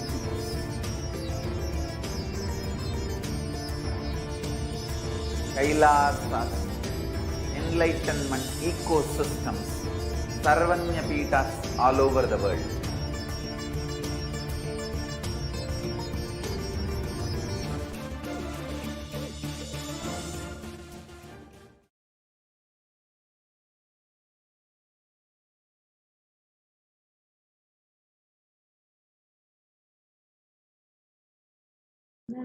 Nithyananda, with the Supreme Pontiff of Hinduism, Jagat Guru Mahasannidhanam, His Divine Holiness Bhagwan Nithyananda Paramashivam blessings. Let's start our next segment. Welcome back. Kailasa's Department of Enlightened Civilization presents that Kailasa's multi-layered quarantine opportunity for India during the COVID-19 as a practical solution resulting in health, joy, and bliss. So let's understand more details. So now let's watch what Devi Parashakti revealed, that Krimi Bhojanam. Devi revealed clearly about this pandemic, how it is going to affect the world. நீ சொல்லும் நபர்கள் போடும் சண்டை சச்சரவெல்லாம் எரியும் பெருநெருப்பில் இருக்கும் இரண்டு எலிகள் போடும் சண்டை போன்றது. யார் சரி யார் தவறு என்பது இப்பொழுது முக்கியம் அல்ல. உயிர் காத்துக் கொள்ளுங்கள், எல்லோரும் நன்றாய் புரிந்து கொள்ளுங்கள். நன்மையைச் சொல்லுகின்றேன், உண்மையைச் சொல்லுகின்றேன். இந்திய நாட்டில் இருக்கும் மக்கள் எல்லோரும் கேளுங்கள். கருட புராணத்தில் வியாசன் சொன்ன கிருமி போஜனம் என்னும் நரகம் திறந்து நேரடியாய் இந்தியா மீது இடிபோல் விழுகின்றது. ஆதி கைலாசத்திற்கு ஓடிச் சென்று வருமுன் காத்துக் கொள்வது மட்டுமே ஒரே வழி. கொரோனா பெருந்தொற்று கொள்ளை நோய் கிருமி போஜனம் எனும் நரகத்தை பூமிக்கு கொண்டு வந்து விட்டது. அகோர தாண்டவத்தின் ஆட்டம் யாராலும் அடக்க முடியாத அளவிற்கு ஆரம்பித்து விட்டது. புதிதாய் உருக்கொண்டிருக்கும் இந்த நுண்ணுயிரி மைல்கள் கடந்தும் காற்றினில் உயிரோடு இருந்து மற்ற உயிர்களையும் அழித்து உடல்களை தின்னும் பெரும் வலிவு கொண்ட பேரசுரர்களாய் வலம் வர துவங்கி விடுகின்றது. நன்றாய் புரிந்து கொள்ளுங்கள். வருமுன் காத்துக் கொள்ளுங்கள், அது ஒன்றே வழி. அதற்காகவே ஆதி கைலாசத்தை திறந்து வைத்திருக்கின்றேன். உயிர் காத்துக் கொள்ள வேண்டி விரும்பும் எல்லோரும் ஓடுங்கள் ஆதி கைலாசத்திற்கு. இந்தியாவில்தான் இந்த நரகம் திறந்து உலகெங்கும் பரவப் போகின்றது. கிருமி போஜன நரகம் பூமிக்கு வந்துவிட்டது. மனிதர்கள் செய்த மகா கொடுமைகளினால்.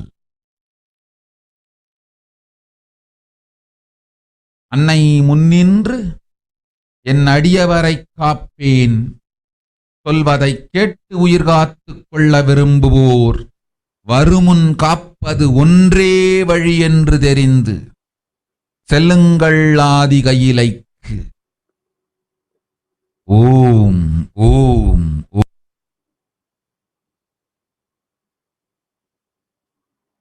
The translation of this revelation on 31st May 2021, Devi revealed that everyone in India, all of you listen, the hell of Krimi Bhojanam. Krimi is the micro insect and Bhojanam is the food.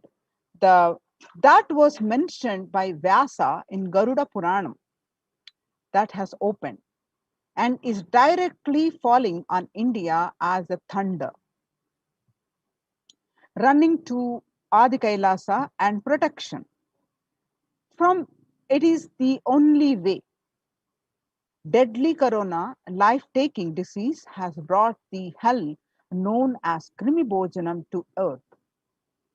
The dance of Aghora Thandava, which no one could control, has started. This microorganism that has formed will be alive in air for miles together. Destroying other souls, it will eat bodies. It has started roaming as great demons with tremendous strength. Understand properly. Prevention is the only way. For that, I have opened Adi Kailasa. For those who want to save their lives, all of you run to Adi Kailasa. Only in India, this hell is going to open and is going to spread to the whole world. The Krimi Bhojanam hell has come to the earth because of the suffering done by humans. Mother, I will protect those who are at my feet, those who listen to me and wish to save their lives, learning that prevention is the only way. Go to Adi Kailasa. There are various scriptural references for this Krimi Bhojanam. Krimi Bhojana is one of the 28 hells described in the Hindu scriptures that people are sent to suffer in a pit to be eaten up by the worms. In Garuda Purana, one of the chapter, Cosmogony of Hell and the Nether Regions. In Devi Bhagavata Purana, chapter 21 on the narrative of hells. And in chapter 22 on the narrative of the sins leading to hells. In Shiva Purana, chapter 16, uplift from the hell, which is section 5. And in Skanda Purana, chapter 12, redemption from hells. In chapter 2, the merit of visiting Setu. Chapter 30, the glory of Dhanushkoti. In the Brahmanda Purana, chapter 20, the hells in nether regions, and chapter 106, sufferings in hell. In Padma Purana, chapter 48, section on the nether world. So these are the various references on the Krimi Bhojanam. So having said that, now see what the situation across the world on this pandemic race. You can see the statistics across the world due to this pandemic. Total deaths so far is 3 million and total confirmed cases are close to 140 million.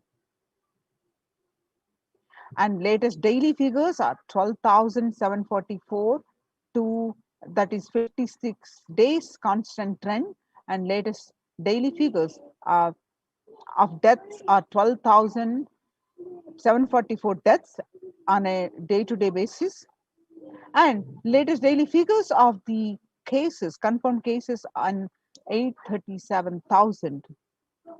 So the current state of the world of more statistics, and up to the last month, these are the cases. And you can see various statistics. So the world's most infectious disease, now airborne. A quiet revolution has permeated global health circles. Authorities have come to accept what many researchers have argued for over a year. The coronavirus can spread through the air. That new acceptance by the World Health Organization and the US Centers for Disease Control and Prevention comes with concrete implications. Scientists are calling for ventilation systems to be overhauled, like public water supplies were in the 1800s after fetid pipes were found to harbor cholera. The cleaner indoor air won't just fight the pandemic. It will minimize the risk of catching flu and other respiratory infections that cost the US more than 50 billion a year. Researchers said in a study in the journal Science on Friday, avoiding these germs and their associated sickness and the productivity losses would therefore offset the cost of upgrading ventilation and filtration in buildings. The world's most infected disease, now airborne, and the published by Mint. And he was right. The virus, which is SARS-CoV-2 virus, can travel on very small particles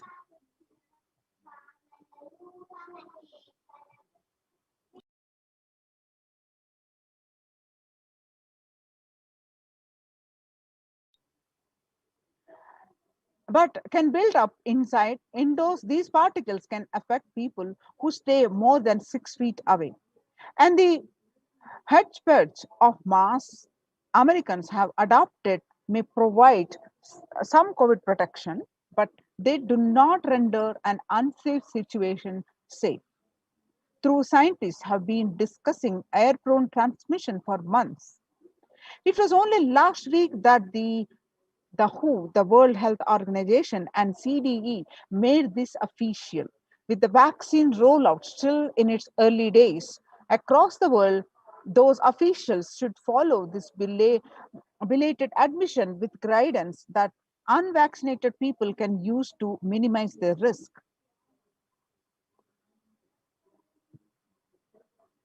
In a letter, the Hindu explained, the newspaper, airborne transmission of COVID-19 a risk. In a letter, what have scientists told the World Health Organization? How does the disease pass from one person to another?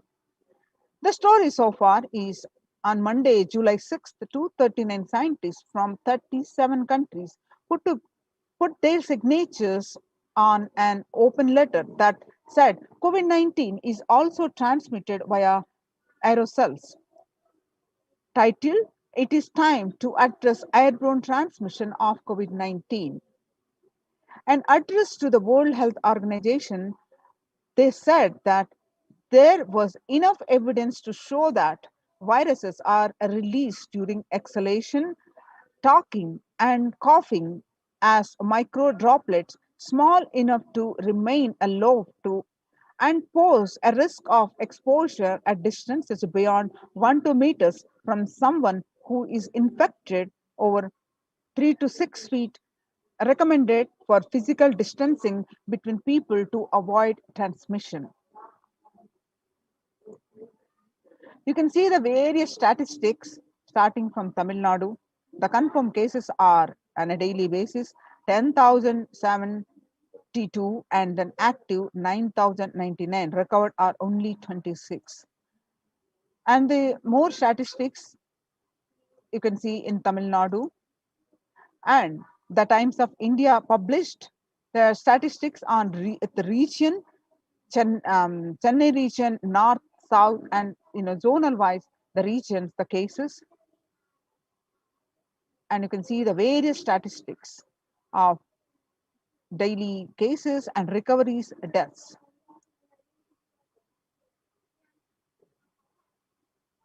And in Maharashtra, the cases, confirmed cases are in lakhs, active are also in lakhs, and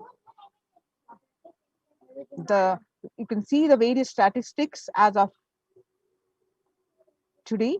Current state of statistics in Maharashtra, Mumbai, and case summary in Mumbai, what it was in June 2nd, 3 lakh cases per day to 7 lakh cases, active cases per day.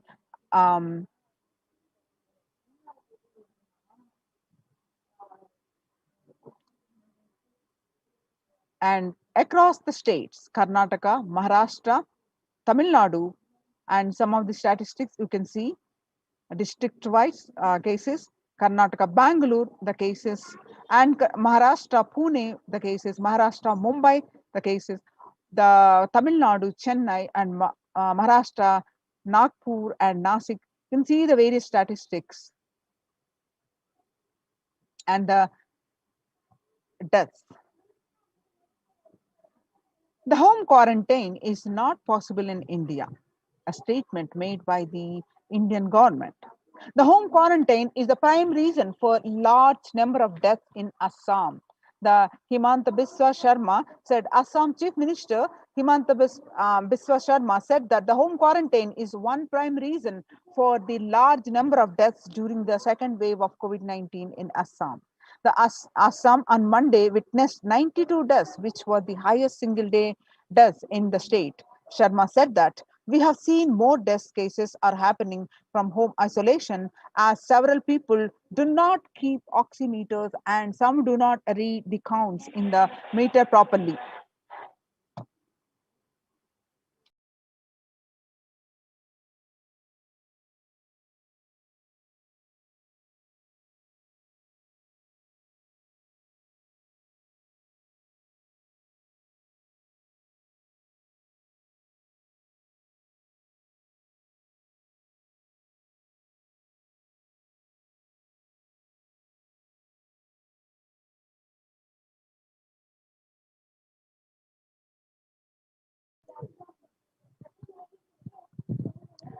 Maharashtra government on Tuesday announced that the decision to stop home quarantine in 18 districts which show higher COVID positivity rate than the state's average.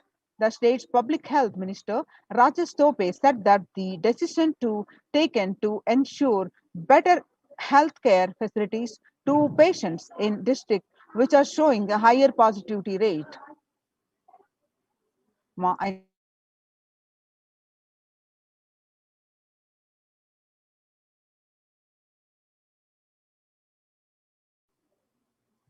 About 41% of the homes have just a single room, which is shared by about 5 persons. About 41% of the households in India have just one room or don't have an exclusive living room, and about 5 people share such accommodations. About 32% of households have 2 rooms, and adding to the O's is the fact that only 47% households have access to the water within the premises, and 42% don't have a bathing facility within the premises. So that is the reason why on home quarantine is impossible for the majority of the Indians. The self-isolation for COVID-19 is impossible for 40% of the Indian families. In order to utilize India's healthcare infrastructure optimally to manage the expanding fallout of coronavirus, the central government on 27th April signaled a change in approach from mandating that every person who tests positive for the virus be moved to isolation beds in dedicated hospitals or units. The government allowed home quarantine for those with mild symptoms. The key additional condition was that their house should allow for self quarantine. That in India is easier said than done. According to the census 2011, about 42% Indian households were living in houses where an average 3 or more people were sharing a room. In the context of coronavirus, this challenge of physical distancing is greater in rural areas, that is 45% of the households, than in urban areas, 35% of the households. Only one state, Kerala, is looking relatively dignified on this metric. And all districts reporting at least 250 cases have anywhere between 34% to 54% households averaging 3 or more to a room.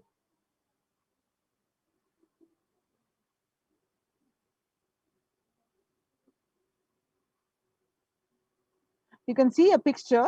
A woman weeps after her husband, who is not in the picture, was tested positive for the coronavirus disease and was taken to a quarantine facility during an extended nationwide lockdown to show the spreading of the coronavirus disease at a slum area in Ahmedabad, India, on May 5th, 2020.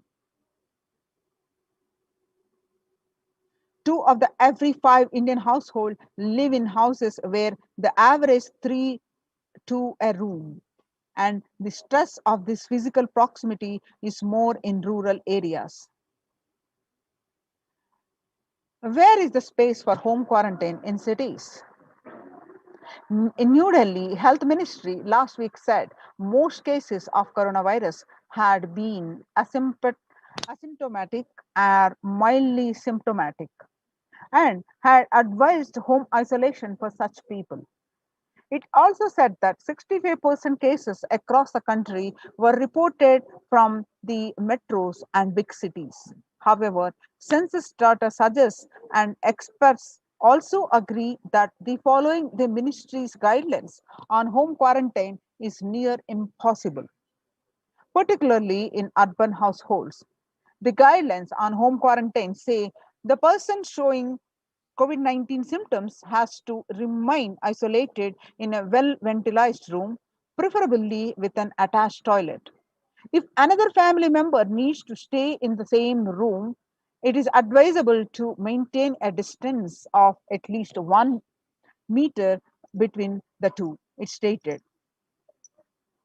When the first world countries closed their borders during a massive global emergency, Kailasa has opened its doors to all without exception. The Supreme Pontiff of Hinduism reveals that at least 6 months back, I become aware that the multi-layer quarantine is needed to protect people. If you are in India and you want to protect your immediate family or extended family, anyone who will listen to you, get them immediately to our campuses. Our campuses, many are India, Adi Kailasa in Bidadi, Bangalore, Salem Adinam, Tamil Nadu, Tiruvannamalai Adinam in Tamil Nadu, Rajapalam Adinam in Tamil Nadu, Puduvai Adinam in Tamil Nadu, Pattanam Adinam in Tamil Nadu, Srirangapadi Adinam in Tamil Nadu, Sripuram Adinam in Hyderabad, Madurai Adinam in Tamil Nadu, Avatipalem Erode, Tamil Nadu, Husur Adinam in Tamil Nadu, Baroda Adinam in Gujarat. Kailasa rushes to help as India finds itself on the verge of COVID-19 third wave. Multiple free COVID care centers opened across India. Various social services offered during the pandemic in Nithyananda ashrams across India. The spiritual services offered during the pandemic in Nithyananda ashrams across India. The cosmic revelations on the global pandemic. The free social services offered during the pandemic in Nithyananda ashrams across India, which includes medical care, which consists of allopathy, Ayurvedic, and Siddha medicine, and a free the fire safety equipment maintenance, infrastructure to accommodate thousands, the accommodation for multi-layered quarantine, emergency ambulances, ICU on wheels, personal protective medical equipment, and groceries collected for Annadan and organic farming. Join now in one of the COVID care protection centers. Register now through the link below, https://kailasa.org/Kailasa care. Now let us see some of the glimpses from Kailasa's the Department of Health on COVID protection for Adi Kailasa Sarvajna Peetham. Immunity boosters and COVID care. The supplements procurement on allopathic immune boosters are zinconia, vitamin D, and vitamin C. And the immunity boosters and COVID care through Ayurvedic medicine. The immunity boosters are being provided to protect all the residents of Adi Kailasa Sarvajna Peetham. The immunity boosters and COVID care streaming once a day with tulsi, eucalyptus, nochi, and turmeric leaves. All these herbal leaves are taken from the healing trees here in Adi Kailasa. Twice a week, consumption of Kabasura Kundinir, a mixture of pepper, ginger, and clove, and other ingredients extensively aimed for boosting the lungs, improving the respiratory system, and treating infections conditions such as cough, cold, and fever.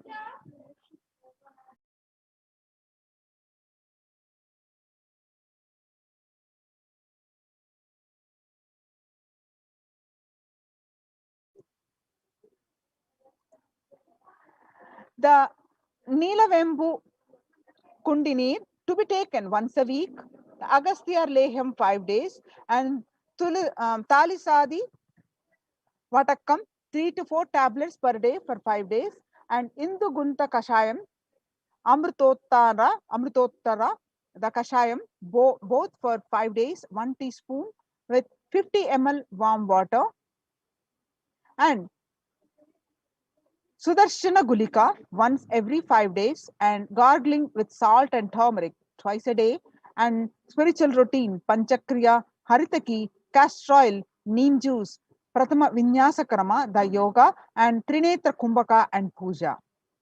The basic sanitization and safety practices include disposal of soil pads and infected material and non-biodegradables done through incineration.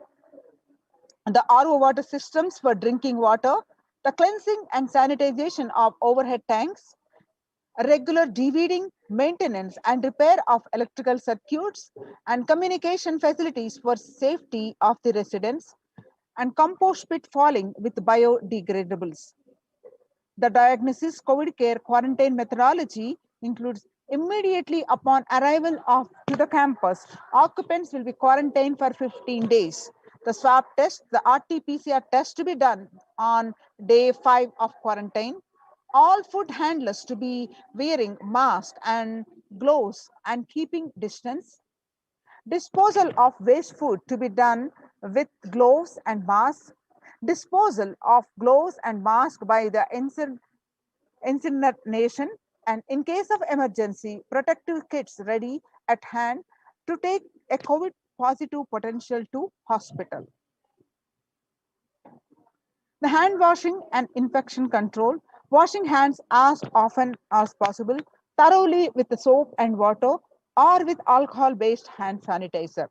Avoid sharing any items, that is example, dishes, drinking glasses, cups, eating utensils, towels, bedding, or other items with other residents in the Adhinam. The mask protection.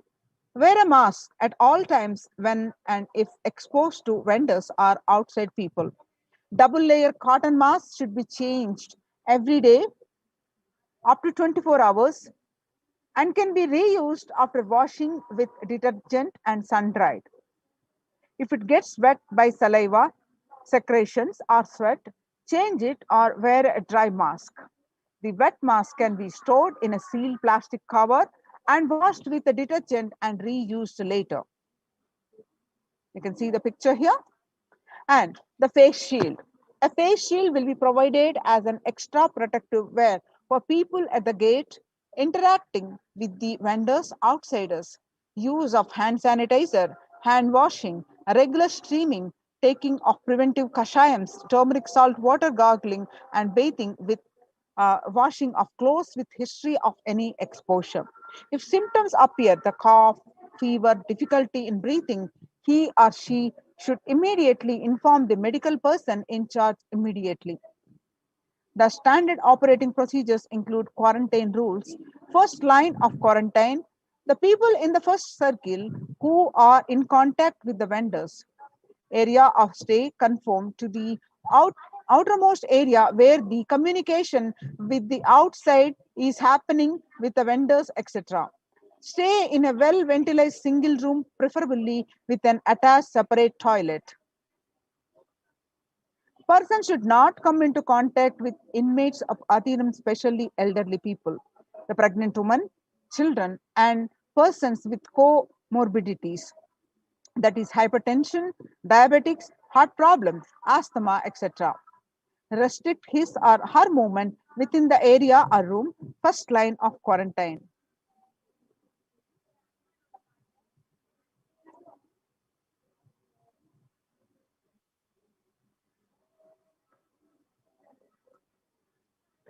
The standard operating procedures are delivery of packages. All parcels received at the gate should be sanitized, spraying with disinfectant. All deliveries will be contactless delivery. Wearing of face coverings and hand gloves are mandatory if contactless delivery is not an option, or request the delivery to be left in a protected and isolated place. The outer packaging of the item or product will be disposed before it enters the Adhinam. Packages will be quarantined before being delivered. All the delivery bags, boxes, containers will be thrown away after transferring the items to their respective places. All surfaces of the package will be cleaned with a simple disinfectant and left to dry. All hands which are handling the packaging will be thoroughly washed with soap and water or antibacterial solution frequently. All mail and packaged products which are non-perishable will be left outside for 24 hours before using them. Disinfection, that sodium hypochlorite, the bleach or chloride, will be used 1 teaspoon of bleaching powder in 3 cups. Alcohol at 70 to 90% will also be used for surface disinfection. Clothes to be washed separately with detergent and dried. Sharing of items is strictly prohibited. This prevents the spread of the virus. The warning signs: if the fever continues for more than 5 days, fever returns to the second week after having been there for a day or two, fever more than 101 Fahrenheit after day 4, and resting heart rate over 110 when there is no activity happening, breathlessness, tightness in the chest. Oxygen saturation less than 94% on pulse oximeter. Our 6-minute walk test record the saturation rate before and after walking briskly for 6 minutes. If the saturation falls by more than 3%, it is not favorable and less than 94% is not good too. Relentless cough, continuous coughing. You can see the pictures of in-campus ambulances. The ambulances pictures you can see. The second line, quarantine. The prevention is the best medicine.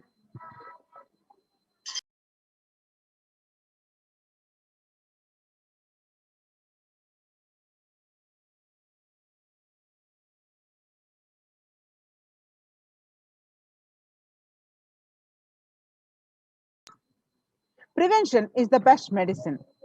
In the second line quarantine, people who come in as newly will be given a separate room with toilet facility. Under no circumstances will they exit the room. The designated quarantine person picks up the food after the person who serves the food is at safe distance of 6 feet. The food will be placed outside the door. The monitoring the quarantine, monitor the temperature, pulse rate and oxygen saturation levels once a day or more often if the person is symptomatic. Please speak with the medical team. Take paracetamol if temperature is more than 99 Fahrenheit. Ensure good hydration. Have a nutritious diet and steam inhalation twice daily, and salt and turmeric hot water gargling twice daily. Ayurvedic and Siddha medication will be given as per the instructions. Doctor will be contacted if there is worsening of symptoms for specific management, which could be further consultation, investigations, and treatment. Residents will be asked to continue taking medications if they are on a blood pressure, sugar, heart elements, etc. Doctors will be consulted if comorbid conditions pose a higher risk. Residents on medication will be asked to bring 2 months of supply till the Adhinam is able to organize the medications for them. Residents will be asked to take a long deep breaths, pranayama, lie in prone position on the tummy as much as possible so that the lungs expand well. If there are no symptoms, the person will come out of quarantine after a total of 15 days. The test will not be repeated if clinically well. If there are symptoms, the person will need to be retested and need medical opinion and necessary investigations and treatment.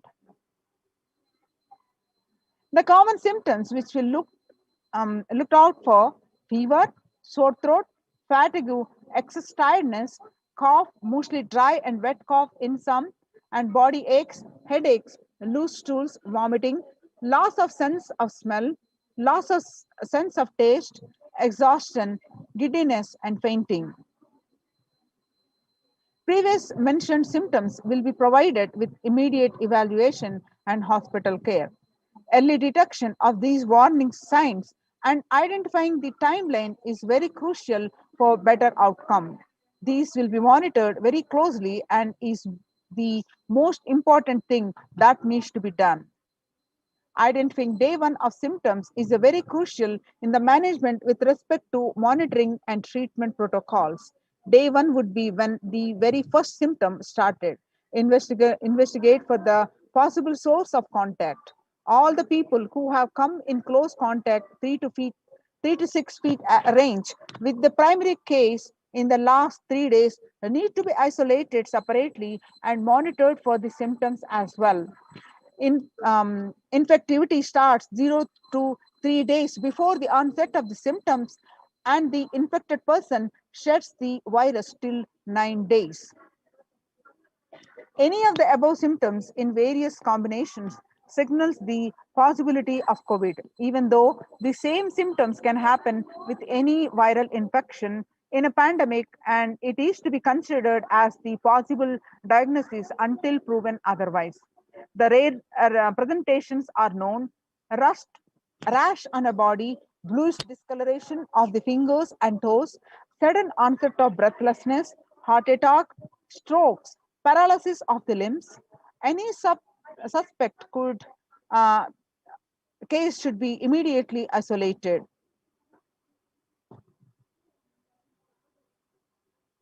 Now, the second line of quarantine includes no visitors to be allowed in the vicinity of the quarantined person. In case the person being quarantined becomes symptomatic, all the close contacts taking care will be quarantined for 15 days and followed up for an additional 15 days or till the report of such a case turns out negative on lab testing. The environmental sanitization includes clean and disinfectant frequently touched surfaces in the quarantine person's room, that is bed frames, tables, etc. Daily with the bleach solution. Clean and disinfectant toilet surfaces daily with regular household bleach solution, um, and with the disinfectants, and clean the clothes and other linen used by the person separately using common household detergent and dry. The Adhinavasis coming into the Adhinam. These are the mandatory requirements. The Adhinavasis coming into the Adhinam must make the following medical tests. Results to be sent to the doctors here, Dr. Ma Santan Lakshmi, Dr. Ma Atmanindanamma, and RN Ma Chandravidya. And the email ID is the ma.santanlakshmi at nithyanandauniversity.org. The medical tests, mandatory requirements which are to be done before coming are complete blood count with peripheral smear, blood group type, fasting and post prandial blood sugar, renal function test, blood urea and serum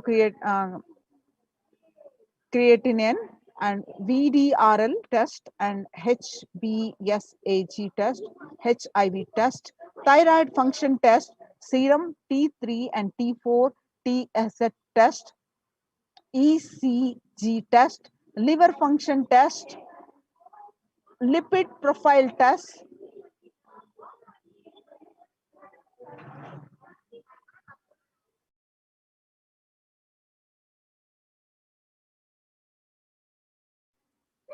medical test. Please get your RT-PCR test for COVID-19 taken 2 days before coming into the Adhinam and send it to the previous mentioned email address to get clearance.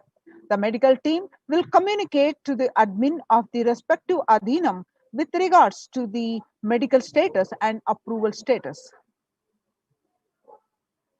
Once communicated, the person should come into the Adhinam within 24 to 48 hours of the test. If there are any pre-existing medical issues like hypertension, diabetics, or any other chronic diseases and comorbid situation, please bring in the recent reports and the prescription from the attending doctor.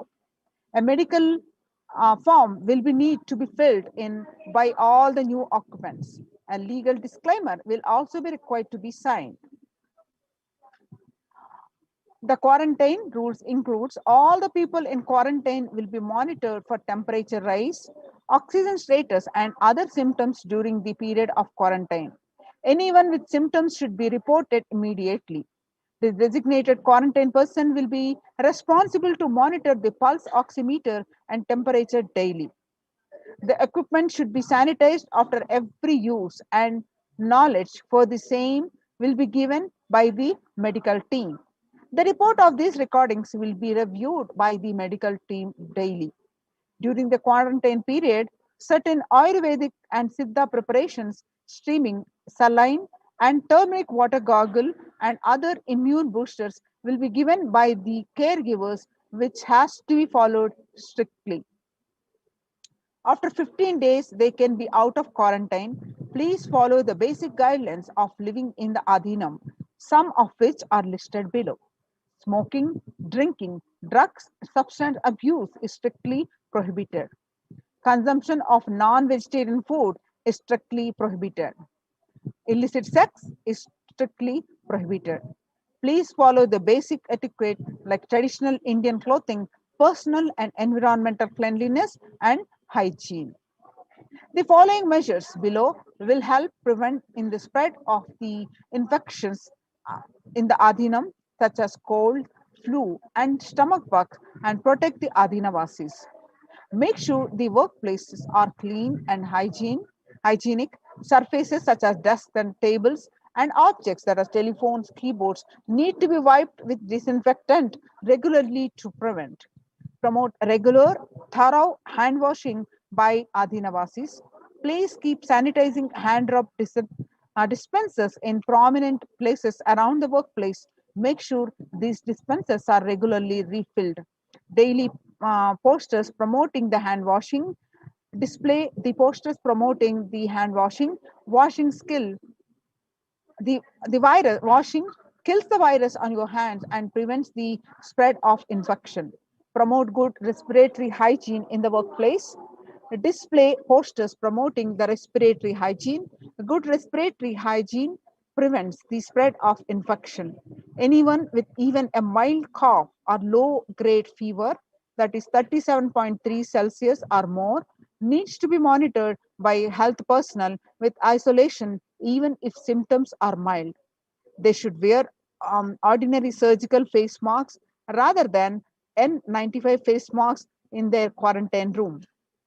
Medications such as paracetamol and ibuprofen or aspirin may mask symptoms of infection. Ensure the pre-order sufficient supplies and materials, including masks, tissues, and hand sanitizers for all the people. The travel in case of emergency, the travel precautions, travel outside the Adhinam must be discussed with the medical department. No one is leave the premises without approval. Plan of action. When someone is infected with COVID-19, the plan should cover putting the ill person in an area where they are isolated from others. Local health authorities will be notified. The medical team have a working relationship with a good hospital for any medical emergency. Please note down emergency contact numbers of the hospitals where you may have to shift people to. All the medical team members and the admins will have it with them for immediate reference. You can see the pictures of oxygen concentrator in case of emergencies. Join now in these COVID care centers, protection centers. Register now through the link below, https https://kailasa.org/kailasa care. The spelling I'll read out, https://kailasa.org, kailasa.org/kailasa care, KAILASAKE, Kailasa care. So now we will move on to the next segment after a short break.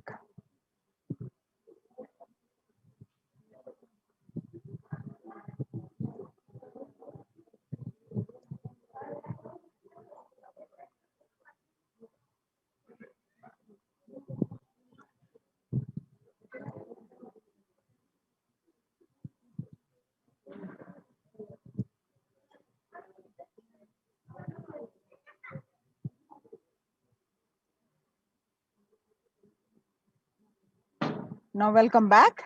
The Kailasa Department of Enlightened Civilization presents, with the blessings of the Supreme Pontiff of Hinduism, Jagadguru Mahasannidhanam, His Divine Holiness Bhagwan Nithyananda Paramashivan's blessings, multi-layer quarantine COVID care protection centers at the de facto spiritual embassies of Kailasa, how they are functioning, and we'll learn more details. Before that, again, we'll see one more round of the world. In this segment, you see that the need of the Annadan that Supreme Pontiff of Hinduism doing while continuously is upbringing itself was like that, and continuously he's promoting across the Kailasa's embassies. What is the need for the Annadan? If you see the world today, COVID-19 is creating a hunger catastrophe in India. The pandemic has led to increase in the global food insecurity, affecting vulnerable households in almost every country. It has exacerbated the existing inequalities, pushing millions of people into the vicious cycles of economic stagnation, loss of livelihood, and worsening of food insecurity. The World Bank estimates that 71 million people will be pushed into extreme poverty across the globe as a result of the pandemic. The World Food Programme estimates that an additional 130 million people could fall into the category of food insecure over and above the 820 million who were classified as such by the 2019 State of Food Insecurity in the World report. Hunger in plain sight. COVID-19 worsens the plight of food insecurity. More than 50 million people have experienced the food insecurity during the pandemic, up to 35 million in 2019, according to the Feeding America nonprofit, the nation's largest domestic hunger relief organization. The child malnutrition and the hunger skyrocket in Haiti as COVID-19 infection spike. At least 86,000 children are at risk of developing the severe to acute child malnutrition this year in Haiti. According to sources connected to the United Nations Children's Fund, the number of children projected to suffer from starvation this year has doubled as the impoverished nation continues to grapple with extraordinary political and social crisis exacerbated by the pandemic.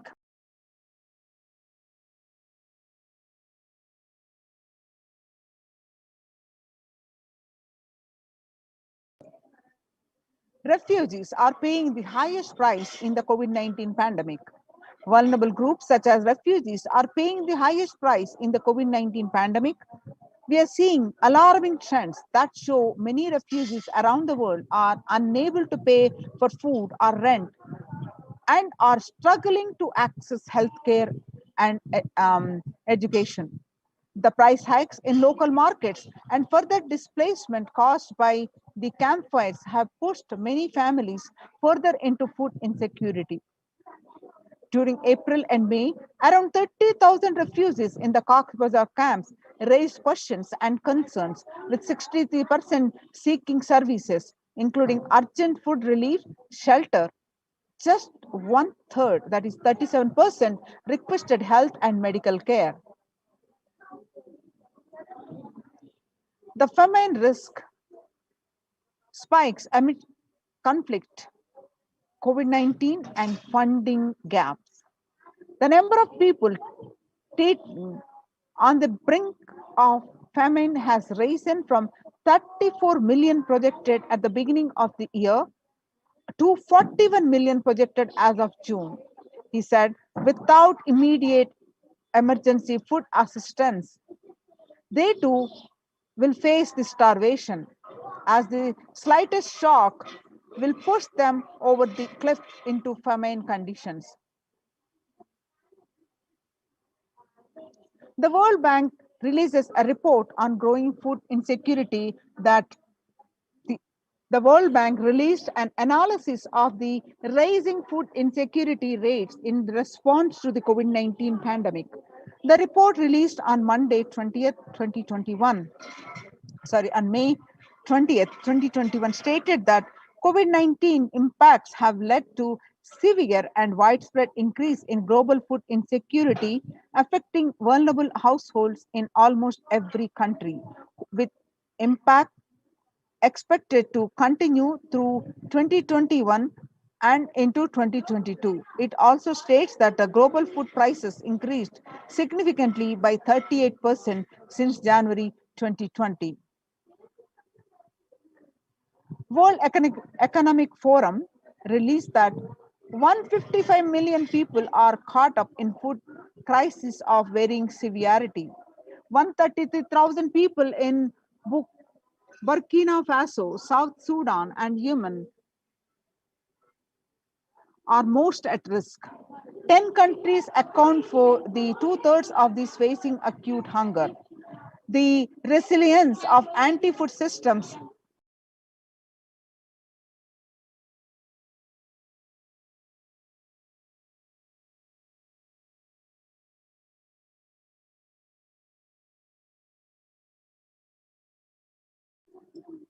The resilience of anti-food systems is being eroded by conflict, insecurity, and environmental trends. Join now in these COVID care protection centers. Register now through the link below, https://kailasa.org/kailasa care.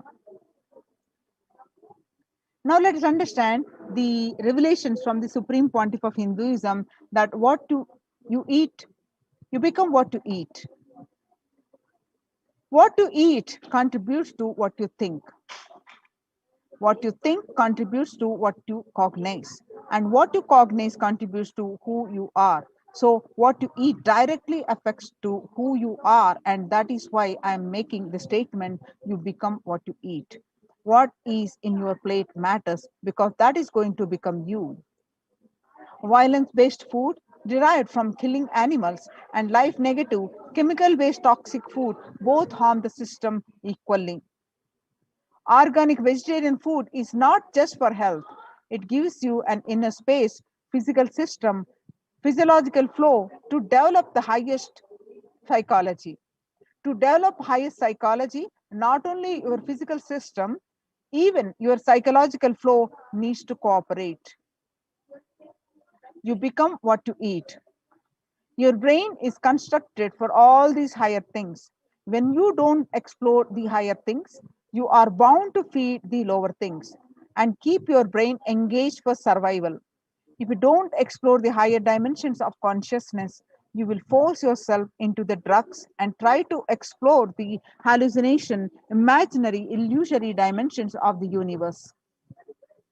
Vegetarianism as a lifestyle. The human body is naturally designed for vegetarian food. The inner mechanisms like feeling, thinking, words, and everything is designed to function with the vegetarian food. It is like having a generator which can handle only 220 volt current, or a UPS which can handle only 220 volt current. But it is given 20,000 volt current, what will happen? It will get fused. The food without anxiety, the food without fear, the food without depression and by memories, if they are consumed by a person, the energy with which they think, the energy with which they utter the words, the energy with which they act, the energy with which they feel, everything will be aligned to the natural source of energy. It will be aligned to nature, which is the inner potential energy. The Kailasas Annalayas serve continuously the free organic vegetarian sattvic meal for one and all, eliminating the hunger. The developmental, economic, social, and medical impacts of malnutrition and famine have a critical impact on the individual, familial, community, national, ultimately on the global level. With the ongoing COVID-19 pandemic triggering an alarming spike in food insecurity, and the United Nations have given warnings of famines of biblical proportions. In 2020 alone, 690 million people were estimated to be pushed into food insecurity. The access and availability to organic food has become of utmost importance. Through the Kailasa Department of Agriculture, the Supreme Pontiff of Hinduism, Jagadguru Mahasannidhanam, His Divine Holiness Bhagwan Nithyananda Paramashivam, has committed to distribute the free organic food to everyone, not just since the beginning of his public life, but from his very upbringing itself. Kailasas Annalayas, the food bank established all across the globe, distributes and serves free vegetarian organic food for people of all caste, creed, religion, race, gender, and social standing. Under the symbol Red Om, providing relief work for natural and man-made calamities, working to eliminate the world hunger. Supreme Pontiff of Hinduism said on 17 June 2019, he reveals that we will revive the food supply system of Kailasa. Before you get hungry, food will be ready. Continuous Annadanam. I am not giving any fantasy. It is already become a reality. You can see the pictures way back in 2002. This picture is taken on 22 November 2002. The pictures show the early days of Kailasa spiritual mission, where the Supreme Pontiff of Hinduism is offering Annadan, providing a free organic vegetarian meal on Kartikeya Deepam in Tirunamallai. This picture is taken at Tirunamallai, India. And on 2013, you see these pictures where you find the Supreme Pontiff of Hinduism on his right hand side with a bandage, even with a fractured hand. The Supreme Pontiff of Hinduism, Jagadguru Mahasannidhanam, His Divine Holiness Bhagwan Nithyananda Paramashivam, engaged in selfless work day and night, inspiring the peacekeepers of Sovereign Order of Kailasa to engage in selfless service, leading the nation of Kailasa by example. In 2011, the Supreme Pontiff of Hinduism had a multiple compound fracture with the bone protruding out of the skin. In 2013, two steel implants that were fastened in 2011 were removed as the bones had healed completely, and this picture is taken soon after the surgery, and he was ready to serve the everyone, serving the Annadan. And you can see this picture taken on 3rd January 2012 at Pondicherry, Thane flood relief. And this picture on 3rd January 2012, again, some more pictures from the Thane flood relief. And this picture, you see, again, the Thane flood relief serving the thousands of victims, the Annadanam happening. Nithyananda Annalaya inauguration at Tirunamallai, India on 9th September 2011, where you find in this picture the Supreme Pontiff of Hinduism serving the Annadan to one and all. This picture that you see on 25th November 2005, Arogya Yoga Health Workshop in Tamil Nadu, where you see the thousands of devotees and you find the Supreme Pontiff of Hinduism himself serving the meals. And you see this picture on 12th December 2007, Nithyananda Purana Meditation Workshop and Salem, India, where you find the thousands of devotees are taking part the Annadanam.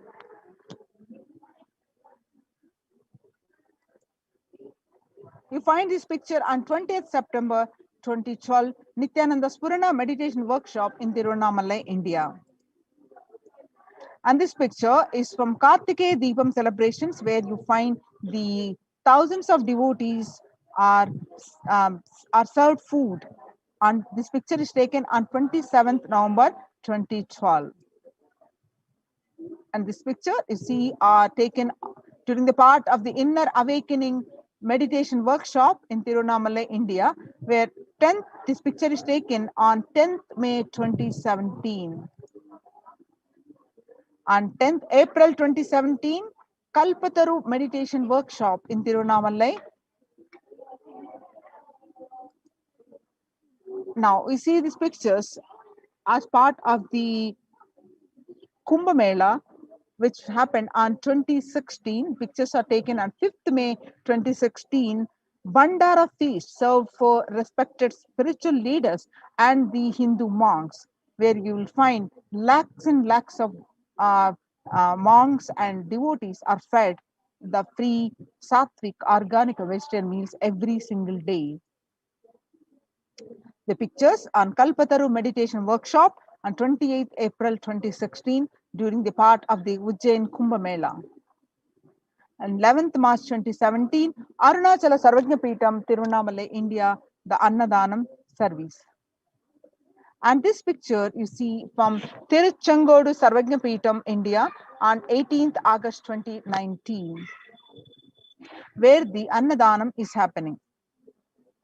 On 6th July 2019, Annadan distributed during the Guru Purnima, the traditional celebration of Guru, the Kailasa in Houston. And On the 8th December 2016, the Sadashivoham meditation workshop in Adi Kailasa, where you find the Supreme Pontiff of Hinduism serving the meals. Annadan service continues in the midst of COVID-19 crisis, Madurai, India, 30th May 2020. Now let's listen the proof of necessity for Annadan, the Bengal famine of 1943. What I found in researching the Bengal famine was that Churchill did several things that greatly aggravated the death toll. India was being used extensively for the war effort. Indian resources, Indian soldiers, and Churchill repeatedly refused to acknowledge the fact that the extent to which India was used could lead to famine. Viceroy to India, Archibald Wavell, called the Bengal famine one of the greatest disasters to have befallen people under British rule, and said the reputational damage was incalculable. During one government discussion about famine relief, Secretary of State for India Leopold Amery recorded Mr. Churchill saying that any aid sent would be insufficient because Indians bred like rabbits. Now you see,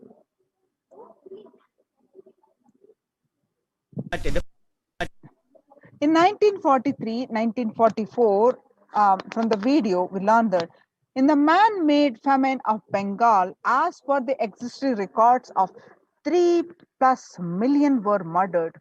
The Prime Minister of the world's biggest empire, controlling the 1/3 of mankind, claimed that they could not do anything about the people dying of hunger because Hindus bred like rabbits and the famine was their fault. In 2016 Ujjain Kumbh Mela, the peacekeepers of Kailasa served organic food to over 3 million people. Peacekeepers of Kailasa, under the leadership of the Supreme Pontiff of Hinduism, served the more than 1 billion free meals in that Ujjain Kumbh Mela in past 26 years, and are determined to end the hunger and poverty in all its form. Kailasa, with 200 peacekeepers at any given time, can deliver what even one of the biggest countries could not do. Kailasa is not driven by war or fear or greed.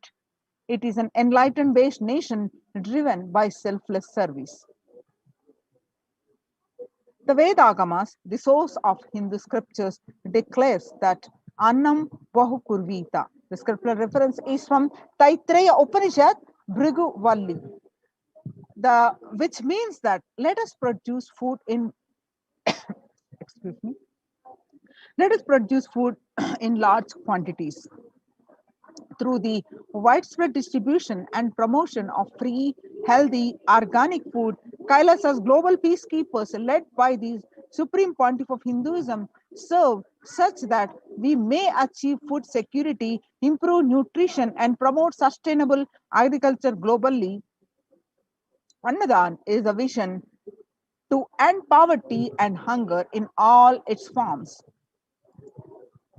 Join now in Kailasa's COVID care production centers.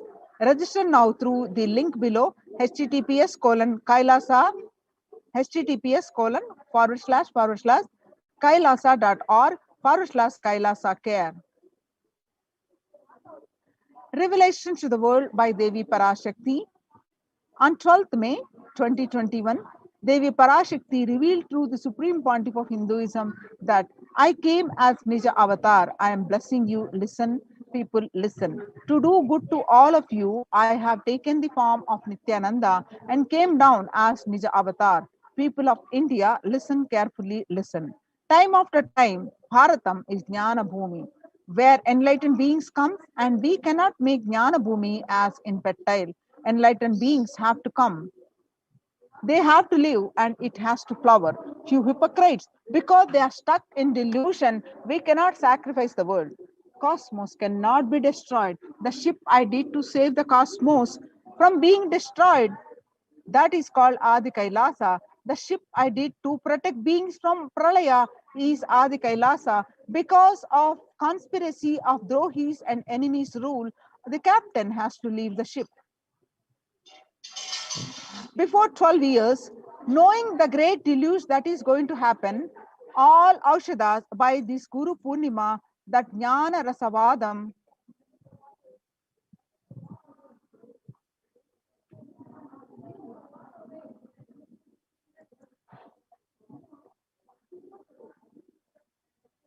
before 12 years, knowing the great deluge that is going to happen, all Aushadas by this Guru Purnima, that Jnana Rasavadam, Navapashana is going to flower, allow people to come and take dip in Navapashana flower.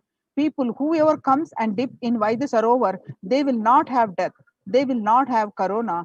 Crores and crores of people will come in line every day and they will come and dip in the Ananda Lingam.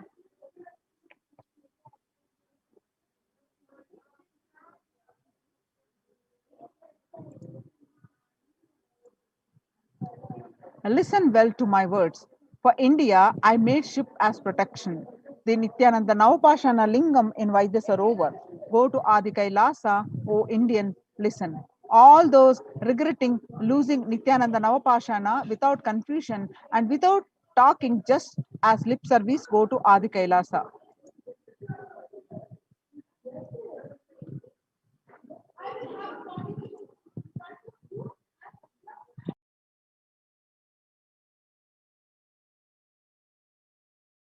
Continue the next segment after a short break.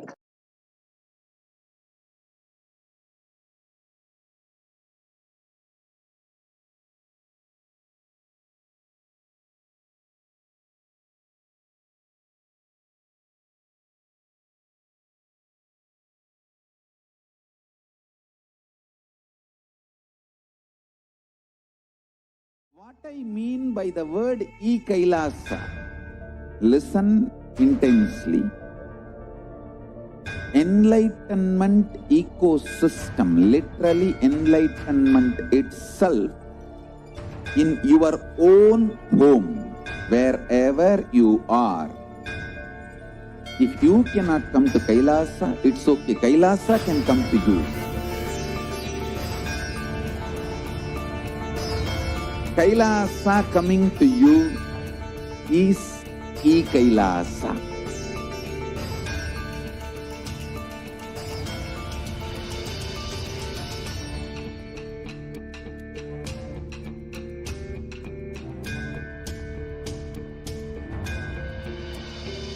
I will revive Hinduism.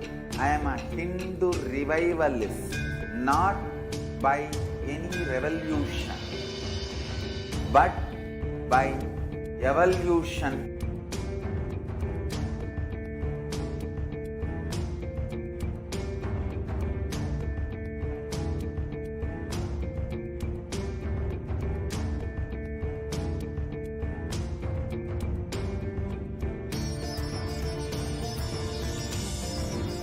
And setting model community.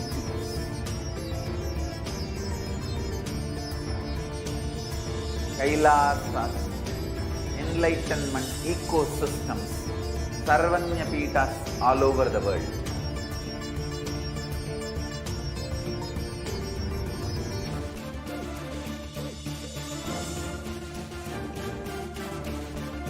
All powerful cognition, knowledge, only when you live, power manifestation and possibilities manifestation happens. This is a fundamental truth.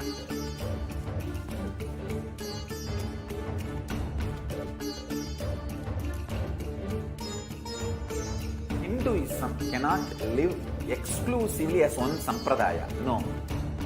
All sampradayas of Hinduism is an ecosystem.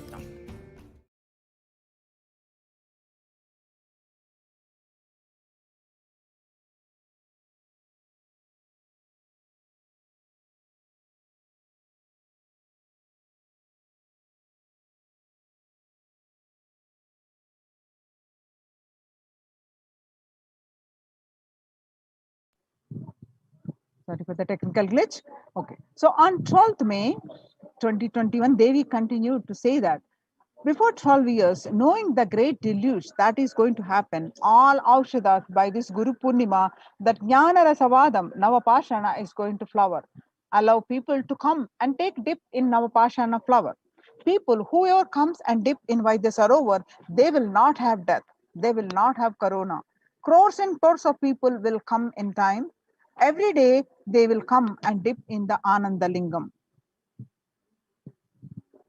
On 13th May 2021, Devi continued to reveal that, listen well to my words. For India, I made ship as protection. The Nithyananda Navapashana Lingam in Vaidyasarovar. Go to Adi Kailasa, O Indians, listen. All those regretting losing Nithyananda Nija Avatara, without confusion and without talking, just as a lip service, go to Adi Kailasa. Scores of people will come there looking for health, Navapashana water feast and medicine, to get health and protection and enlightenment. To protect India from the great destruction, I, Parashakti, made this huge ship. Even if the captain is not there, ship is there. When the first world countries closed their borders during a massive global emergency, Kailasa has opened its doors to all without exception. Join now in one of the COVID care centers. Kailasa rushes to aid India as India finds itself on the verge of COVID-19 third wave. Multiple free COVID care centers opened across India. Various social services offered during the pandemic in the Kailasa de facto spiritual embassies across India. Spiritual services offered during the pandemic in Kailasa de facto spiritual embassies across India, and cosmic revelations on global pandemic. The free social services